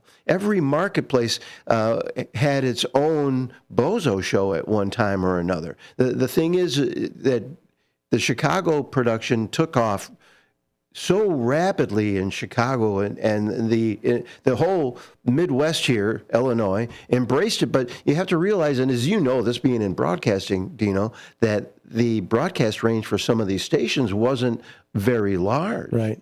I mean, you could not watch. But it wasn't nationally syndicated. No, not yet. It was all still regional. Yes, it's all regional syndication. You had a show in Boston with Frank Averouche. You had a show in Detroit with Art Servey. You had a show in Florida with Alan Rock. And where was the first Bozo? You told me once before. Oh, my goodness. Where did the first Bozo appear? It wasn't in Chicago. To get back to your first question, how did this start? My mom blessed me with a little lakeside rubber bendy toy that you could pose Bozo in different positions and whatever. And it was one of the tchotchkes that was sold back in like 1968 or so. The Chicago show started in 1960-61. And when you ask about the original Bozo the Clown, we're going all the way back to 1946. And I'm really glad that you mentioned that, because we are in the 80th year for Bozo right now in 2026. My question here. Oh, yeah. You're giving me goosebumps. I really honestly have goosebumps right now. I remember you telling me everything about this. This is an exciting time. And in a couple of weeks we have, I know I'm digressing and we're going all over. That's okay. I really hope that the WRMN listening audience is enjoying this. Let it be about you. And no, it's not about me. It's about the character. About the Bozo. Yeah, it's about the character of Bozo. There's such a wonderful feeling that I get seeing the various Bozos and having interviews. So that's why you sat with me. You want to see another Bozo. Thanks a lot. You're one of my favorites. Yeah, when you said Bozos, you looked right at me. Don't think I didn't see that. Go ahead. But I've received such a thrill in speaking and interviewing the various Bozo actors from around the country. It has really been a blessing and a delight to have added memorabilia and photographs and advertisements from the various shows. But when we are talking about the 80th anniversary of the character of Bozo the Clown, we go all the way back to Capitol Records. And in November of 1946, Capitol Records advertised the very first Bozo product that ever was created and released to the public, and it was a record and book combination. Do you have one? Oh, yes, we have one. I couldn't start this collection without that. And that's the neatest thing about the Bozeum, is it incorporates 80 years of Bozo's history from the beginning of Capitol Records.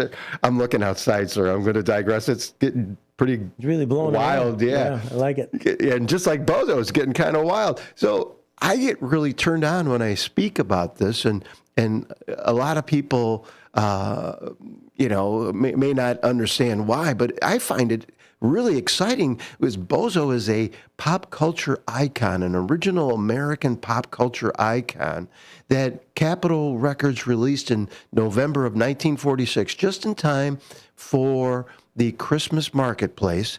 And the story behind that is Alan Livingston was hired by Capitol Records, and the company hired him to create a children's record library.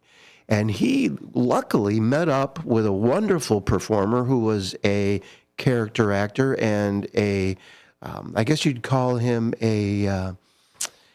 just a voice for the records for Capitol Records. He actually worked for Disney, but he could go out and freelance in various shows.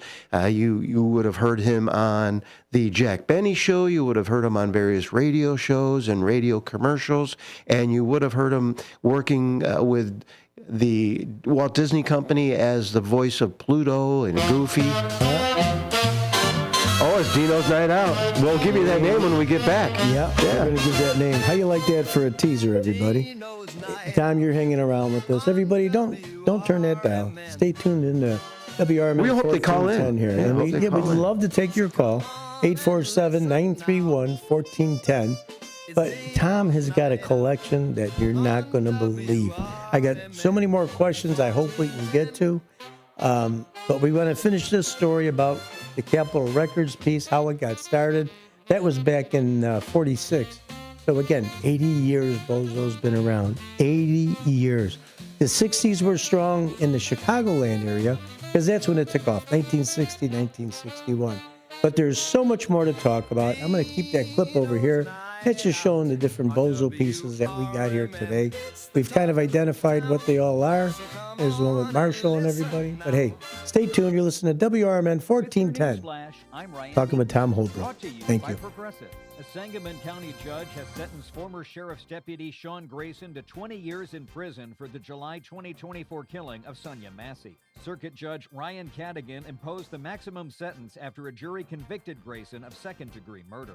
Illinois lawmakers are considering a bill to limit what SNAP benefits can be used to buy. Senate Bill 2908, sponsored by State Senator Neil Anderson, would seek federal approval to bar SNAP purchases of candy, sugary drinks, and other highly processed foods.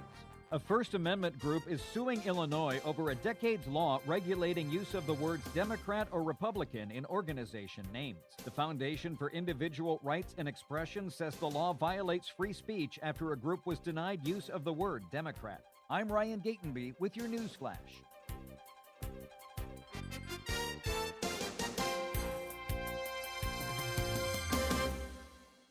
A KFC tale in the pursuit of flavor. The Colonel made his $10 Tuesday bucket so full with 8 pieces of juicy, crispy chicken or tenders that it might just last you till Wednesday, if you've got that kind of self-control. I mean, some people want leftovers. Others are more into writing hours. The Colonel lived so we could chicken. $10, 8 pieces, one big deal with KFC $10 Tuesdays. Prices and participation may vary. Taxes, tips, and fees extra. My name is Whitney Allen. I'm a widow. My husband, Ryan, died. We never thought in a million years we'd have to use life insurance. The unexpected happened. With Ethos, it is so fast and easy. It's 100% online. You can get a quote in seconds, apply in minutes, and get same-day coverage. No medical exams, and you can get up to $3 million worth of coverage through Ethos. Get your free quote at ethos.com/term. That's ethos.com/term. Time spent on application may vary. Online health questions required. Welcome to downtown Elgin, where businesses, community, and creativity come together. The Downtown Neighborhood Association provides valuable, complimentary services to all downtown businesses, organizations, property owners, and residents, helping you gain exposure and thrive. Whether you're already part of the district or exploring a new downtown location, DNA is here to help your vision grow. Join us in creating a vibrant, connected, and successful downtown Elgin. Call now 847-488-1456, or you can email info@downtownelgin.com. Ask for Jennifer Facala. Downtown Neighborhood Association, where the heart of business beats strong. This is Sarah Silver with your Fox Valley forecast, brought to you by Chick-fil-A. Starting this afternoon, a winter weather advisory is in effect until 8 p.m. Snow showers and mostly cloudy skies with a high near 19, cooling to around 15. Tonight, scattered snow showers before 9 p.m., mostly cloudy with a low around 7. Currently, 18 and overcast. I'm Sarah Silver on the Talk of the Town, WRMN. A KFC tale in the pursuit of flavor. The Colonel made his $10 Tuesday bucket so full with 8 pieces of juicy, crispy chicken or tenders that it might just last you till Wednesday, if you've got that kind of self-control. I mean, some people want leftovers. Others are more into writing hours. The Colonel lived so we could chicken. $10, 8 pieces, one big deal with KFC $10 Tuesdays. Prices and participation may vary. Taxes, tips, and fees extra.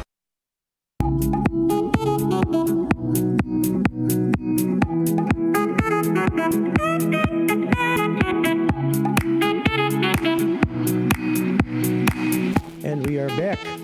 Studio 14, right here. My name is Dean Delaney, Dino's Night Out. And we got a great friend of ours, Tom Holbrook, who is taking care of and the curator of the Bozeum. Say hi to everybody, Tom. Good to see you. Thank you for listening, WRMN audience. We are glad to have you here today.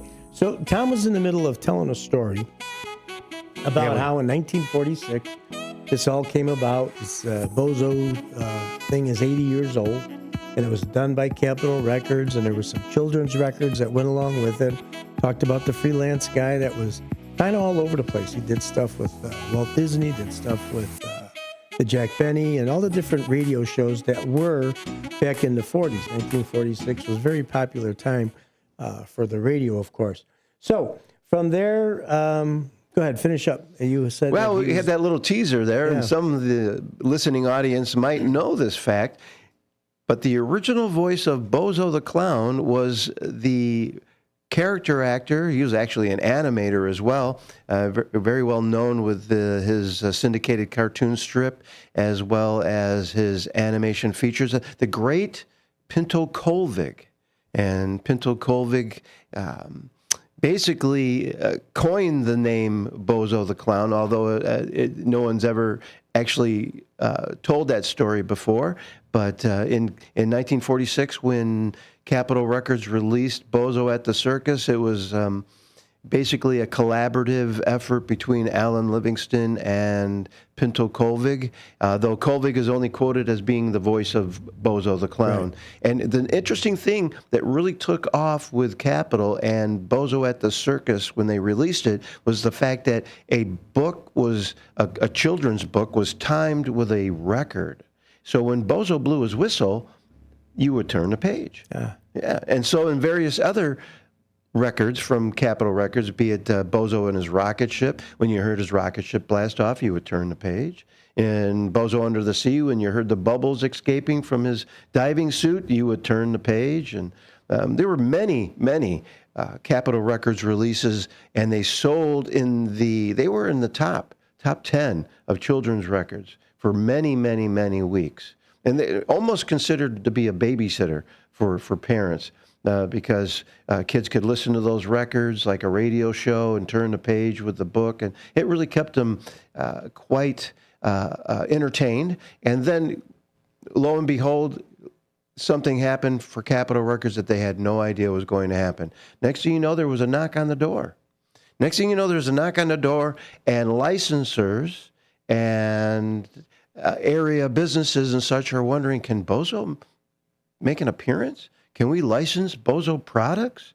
And Capitol Records was like, oh my goodness. So they created a full wing for marketing of Bozo. Nice.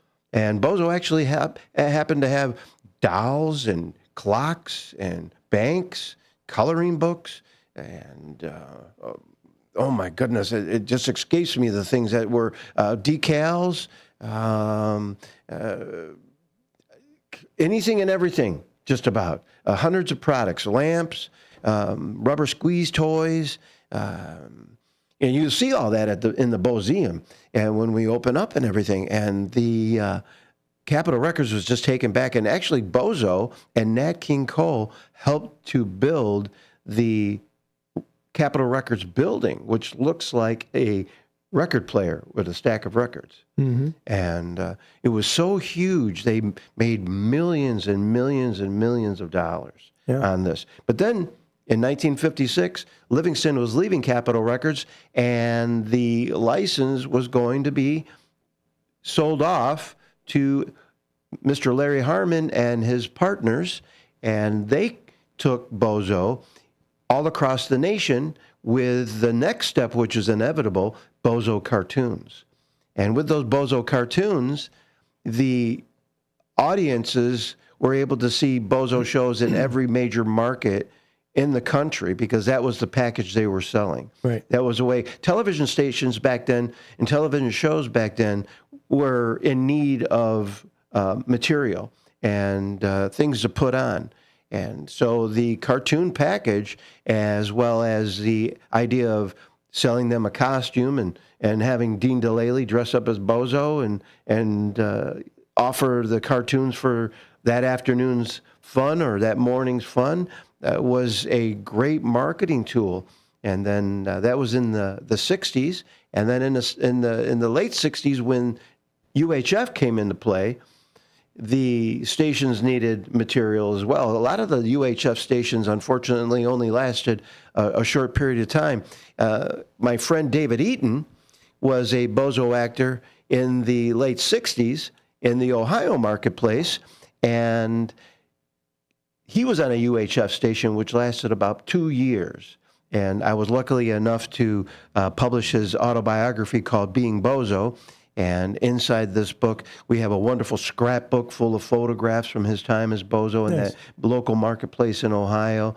But some Bozo shows lasted anywhere between a year or two, and some of them lasted 40 years, like the one in Chicago. Is Chicago the biggest and longest run for Bozo? Yeah.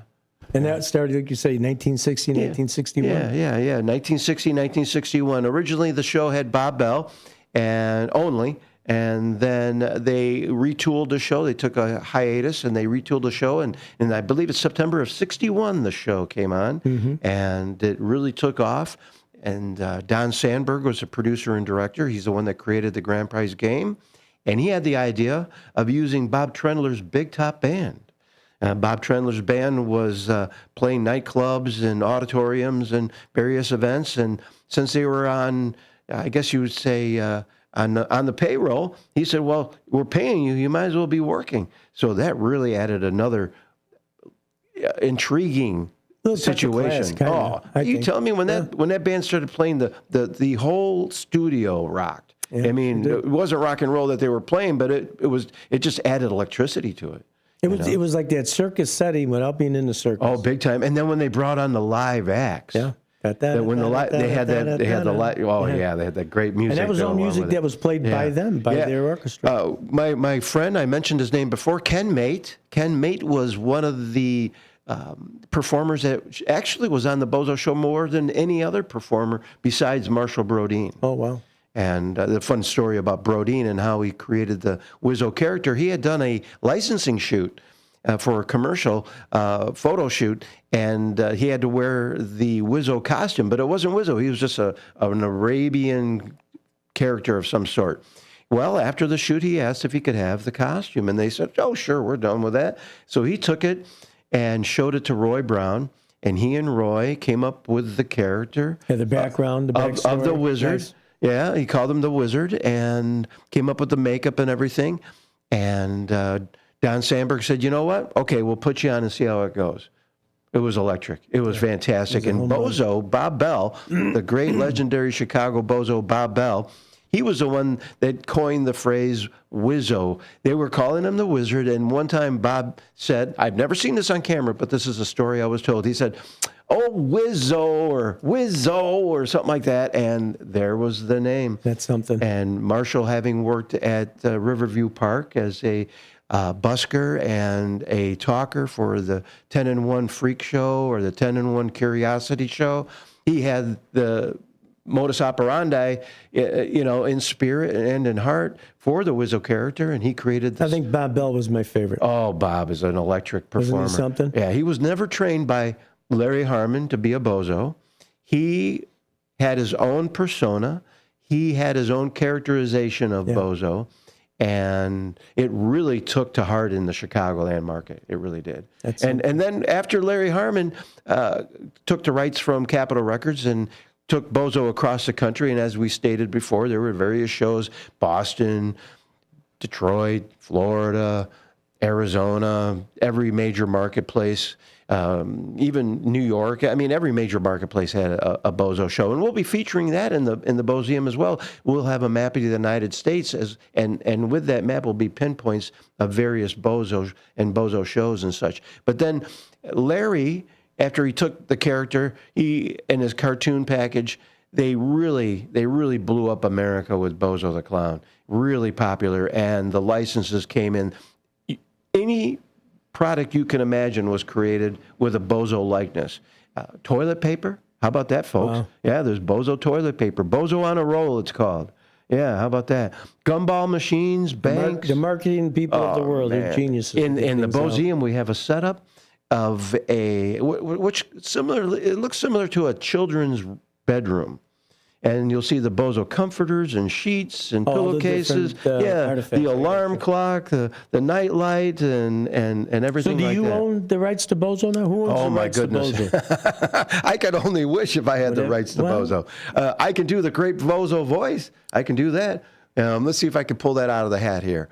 Howdy, everybody. This is your old pal, Bozo the Clown. Oh, Nelly. And there's one. You turn down your radio now because it's Close your eyes. It sounds here. just like him. Sure. Oh, wow. Yeah, well, that's the Larry Harmon version of Bozo. Of course, Bob Bell had that childlike character. And he had a uniqueness. It was not even close to Larry Harmon. I used to love the way he would talk to Cookie. They were just like two. Well, why didn't you just do something already? Yeah. Why didn't you just? Well, I remember one. There's a couple skits. Ken Mate shared a lot of videotape with WRMN. With WGN Studios, and for their specials. And the one of the bits is about Cookie portraying a folk singer. And he's like, Bob's like, or Bozo was like, well, how did you learn how to be a folk singer already? And he's like, well, I learned from a book. Oh, I don't think you can learn to be a folk singer from any old book. I like to see that. And so Cookie says, I'm going to practice a little bit more and I'll come out. Well, Cookie, he goes back behind the screen, he puts on a big hat and he comes out. And they had some Burl Live music going. And he's playing the music, and one of the lines, I might have the timing off a little bit here, but one of the lines is like, what are you doing? You're playing folk music, you're singing about dogs and stuff like that. And that's what Bozo's saying to Cookie, and Cookie goes, well, dogs are folks to other dogs. They're having that fun like that. But anyways, I digress because I have such fun with this. Yeah, I'm going to put back on here because you avoided my question very well. Who owns, right now, the rights to Bozo? Well, the rights to Bozo the Clown went from Capitol Records to Larry Harmon Picture Corporation and his partners originally, and then Larry purchased outright the full rights for the Bozo character. And now the Hollywood actor and comedian David Arquette owns the rights to Bozo. I believe it was around 2023 or so that he had acquired the rights to Bozo the Clown, and he's produced many wonderful products, licensed many wonderful products, records, bobbleheads, wall decals, T-shirts, totes, and stuff like that. Have you worked with Mr. Arquette? I have not worked with him personally. It would be nice to work with him. He makes a wonderful Bozo, and he has great ideas and a great motivation for the new future of Bozo. He did come and visit the Bozeum in its original form when we set up for the Collector's Call television show on MeTV. He did come and visit twice. Okay. And we took some pictures together, and he signed some things. And I think he was kind of taken back by the amount of material that had been licensed out over the years. Is he a pretty grounded guy? I mean, to buy a thing like Bozo, to buy the rights, you got to kind of have a good heart, a good thing to want to keep this going on for other kids to I believe that David Arquette's intentions are admirable, and he has a very big fondness for the Bozo character. Having spent some time in his youth in the Chicagoland area growing up, he fell in love with, just like as we all did, with the Chicago production. And since then, he's learned about the other productions. I've shared information in regards to Bozo's history with him and materials. And when a new item is licensed, sometimes he'll send me one, which is a blessing, So you all this stuff you've been putting together for the Bozeum, how are your displays coming? They coming along pretty good? What do you think? We had some challenges, and that's why I really enjoy being on WRMN, because you've helped immensely. We've had some people help with donations, and that's how this whole thing has come about. Having a wonderful sponsor with WRMN and as well as a few other companies and businesses in the Elgin area, as well as friends who have, like when I put the word out that I needed paint, a wonderful friend of mine, Tim, who's a contractor and a painter, said, I've got some paint for you. Nice. And I don't know how to say this, and I don't want to upset anybody, but man, there's sometimes when you think it's a coincidence, but there's no such thing as coincidence. He shared and donated the paint that I needed, the colors that I needed. Nice. And with my artistic abilities, thank you, God, I was able to create the motif for the walls and the decor that softly complement all of the Bozo memorabilia that will be on display. Excellent. Yeah, it's beautiful. It's been a lot of fun. It's challenging doing all this. When's your grand opening? When are you going to open? Well, we have a special announcement coming up on the 14th of February, and I'm hoping to spend some time with you again, maybe on February 13th. And we can talk about that, and we'll have a couple of picture teasers and such like that. But the idea is we will be accepting visitations. February 13th, the Friday? Yeah, February 13th. So that's going to be your good luck day, the 13th. Oh, sure. We'll be on WRMN. I don't play into that. But then on the 14th, we'll make an official and 14 announcement. Is Studio 14. So the numbers are adding up. Yeah, I have to agree. Numbers are you got adding that, up. Dean. That's really good. Yeah. I like that. And we'll make a special announcement. I'd like to have some visitations. And those visitations will be set up in a way that we'll be able to utilize them for promotional purposes. Beautiful. One of the main things, and I know WRMN wants to be a part of this, one of the main things that I would like to see happen with the Bozeum is to create a virtual tour. So then people can come and see on a scheduled visit. That's fine. But here, it'll be virtually, and the entire world will be able to see it due to WRMN, you know? We're glad to be a part of it. Oh, it's wonderful. It's a blessing. It's a privilege for us really as well is a blessing. to put our name with Bozo and with you and to be... It's been a long haul. Just to You've been so patient and wonderful. Well, it's been a long haul. There has been no money, and at times, I'll be honest with you, some wonderful people have come forth and said, you know what, Tom? I want to help you. Now, do you have a GoFundMe Here's a few on dollars. Facebook? No, I do not. Well, why don't we do that? We should probably do something You know like what? that. After, We can look into the that, show yeah. today, we're going to definitely set up a GoFundMe. Because I'm telling you, folks, anybody interested, call 847-931-1410, or we could talk off air.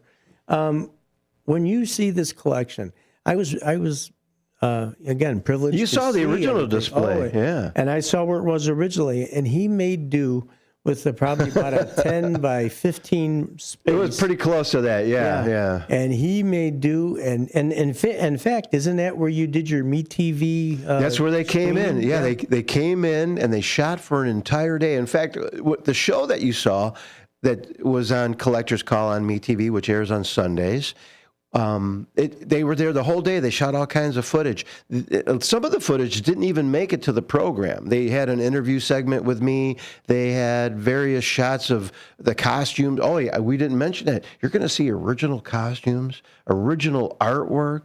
You're going to see original photographs. There's some rare items here, paintings. Baby and boomers, stuff if you're not getting excited about this, it gives me goosebumps. I'm telling you, it really I mean, is. really, I got goosebumps talking about it. You are getting a rare treat. When you get up to the Bozeum, you are going to get a rare treat of so many different things that Tom has put together. And again, it's not about Tom, like you said. You're right. This is about Bozo. But for you to be this creator and for you to be the genius behind all of this, putting it together, you didn't have to create Bozo, but you're keeping Bozo's name alive. You're working with Mr. Arquette. Oh, my goodness. I think that's awesome. I mean, just to have Bob Bell, some of his artifacts, I know you have some of his stuff. We got a lot of photographs and advertisements. I don't own any. I don't own any shoes or costumes and such like that. But you have items that you know, we never know what the see. Bell family might be able to share, or even just photographs of. You know, because people. If I always feel like material, if it's not the original, a photograph of it is fine. And I really think that photographs of Bozo memorabilia or any memorabilia should be duplicated and saved in various places because we never know what's going to happen. And like with the Bozeum, getting back into donations and getting back into like the GoFundMe, many things have happened. It's been strange and unusual. People have gifted me a shelf unit, and I'm like, yeah, I think I can use that. Or they gifted me a children's crib, which was the right size for the Bozo bedroom, but I had to cannibalize the crib and Bozofy it. You know, and turn it into something that would be, you know, apropos for Bozo. Right. And it's been a lot of fun, and it's been a struggle. It's really tested me financially. You know, we're working with pennies and dimes here. And, but the cool thing from what I'm hearing from you is wherever the force is coming from, you and I know we're prayerful individuals. Oh, amen. But it is something how you'll get a shelf that you look at the shelf like, well, what am I going to do with this? Then all of a sudden you're putting it into your collection. And as if it was designed to be there. Yes. And everything now starts falling into place. Yes. There's a reason for that to happen. I had to, and we're kind of digressing. We've got a few minutes here, and I want to thank the audience for listening. Like with we'll talk about the shelf unit. I'm looking at it, and I'm like, what can I do? I'm talking to higher power. What can I do to make this look like it fits in? And so I found some red Christmas type of balls, and I modified those to ornate the shelving unit to make it look like it actually belonged in that environment. And the same thing with the bedroom set.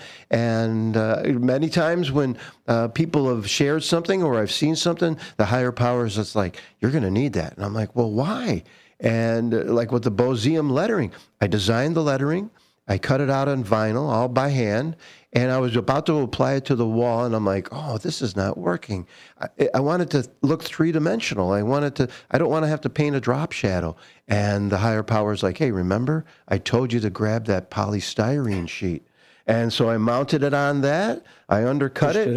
Oh, and it lifts it off the wall a little bit and leaves that nice drop shadow. Yeah, three-dimensional. Yeah. And so we did that in various places on the decor on the walls just to make it look like things belonged, And you even go back and digress a bit back to the real studio at WGN.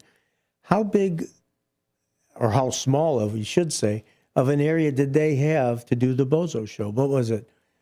I was there. How many 100 feet would you say at best? I would say that it was probably 100 by 70 or 100 by 100, something like that. So now you would see these kids. Picture this now. You had the kids along, in the bleachers. All they were simple bleachers. And then they put that yellow and red type thing that looked like a big top, the 3-ring circus.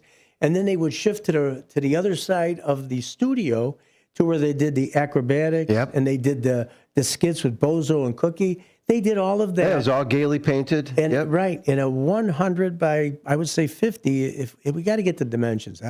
People they were taken back when they saw how small everything was. And it's a cutaway. Yeah. Everybody thinks that, wow, you're at the circus. Yeah, and it sounded like it, but they had banners dropped, from the ceiling because they're just tall ceilings in the television studios. Yeah, it really was. And they really in the old pictures you can see the progression of when that they had the hanging banners, and originally they may have just been solid color, and then later they started ornating them a little bit. And originally the audience corral was of a simple design, and then later they started coloring it a little bit more, adding color like every season. But everything was, even at the Bozo, done by hand. What you're doing, everything was not only done by hand, but it was done basic. It was done, you could tell with love and with like the feeling of. That's the funny thing about this is, and we've talked about this, and I've talked about it with other people. They're like, why is it taking you so long? And I'm like, the ideas don't come right away. I'm looking at this doorway space, and I'm not using the doorway space as a doorway because it leads, to a different environment. And I'm like, okay, how can I utilize this and make it look like it fits in? Well, yeah, and it all worked out with the help of people, a lot of donations and everything. Before we run out of time, which we are right now. Yeah, 3 minutes in. I'm going to tell you, we are going to have you here on the 13th of February. Everybody tune in, WRMN. 14th. Thank you for listening, everyone. You are definitely going to want to listen to us on the 13th. And we'll have some teaser pictures. Because it'll be a lot of fun. On the 14th, there may be a sweetheart of a deal coming your way. So, how'd you like it? Just I like that, yeah. All right. But anyhow, Friday the 13th is going to be the Boseum's Good Luck. What do you want to call it? Not debut, but a little announcement. Yeah, kind of in a debut. We're going to have some photos announcement, for you. And with all goes well, we're going to have a sweetheart of a deal for you on the 14th. Tom Holbrook, can't thank you enough for coming in here today. Thank you very much. Again, we've been talking Boseum, all things Bozo, with our very good friend Tom Holbrook. We are looking so forward to this. Everybody be listening to WRMN 1410 Deano's Night Out right here, Studio 14. At Britain's Touchless Car Wash, they know life gets busy. That's why they're here 24/7 to keep your car looking spotless, fast, and easy. Their advanced brush-free wash technology delivers a sparkling clean without a single scratch because they treat your car like it's their own. Here's the best part. Right now, you can get a free car wash just for joining their text club. It's simple. Just text BRITT to 30400, and your first wash is on them. Britain's Touchless Car Wash has 2 convenient locations, 1923 Larkin Avenue in Elgin and 555 Willow in West Dundee. They're proud to keep your car clean while giving back to our community. Text BRITT to 30400. That's BRITT to 30400. Now for your free car wash, and see why Britain's Touchless Car Wash is the fast, gentle, and reliable choice. Your hometown radio station since 1949. We are WRMN AM 1410, Elgin time, 4 o'clock. With your news flash, I'm Ryan Gatenby. Brought to you by Progressive. A Sangamon County judge has sentenced former Sheriff's Deputy Sean Grayson to 20 years in prison for the July 2024 killing of Sonia Massey. Circuit Judge Ryan Cadigan imposed the maximum sentence after a jury convicted Grayson of second-degree murder. Illinois lawmakers are considering a bill to limit what SNAP benefits can be used to buy. Senate Bill 2908, sponsored by State Senator Neil Anderson, would seek federal approval to bar SNAP purchases of candy, sugary drinks, and other highly processed foods. A First Amendment group is suing Illinois over a decade's law regulating use of the words Democrat or Republican in organization names. The Foundation for Individual Rights and Expression says the law violates free speech after a group was denied use of the word Democrat. I'm Ryan Gatenby with your news flash.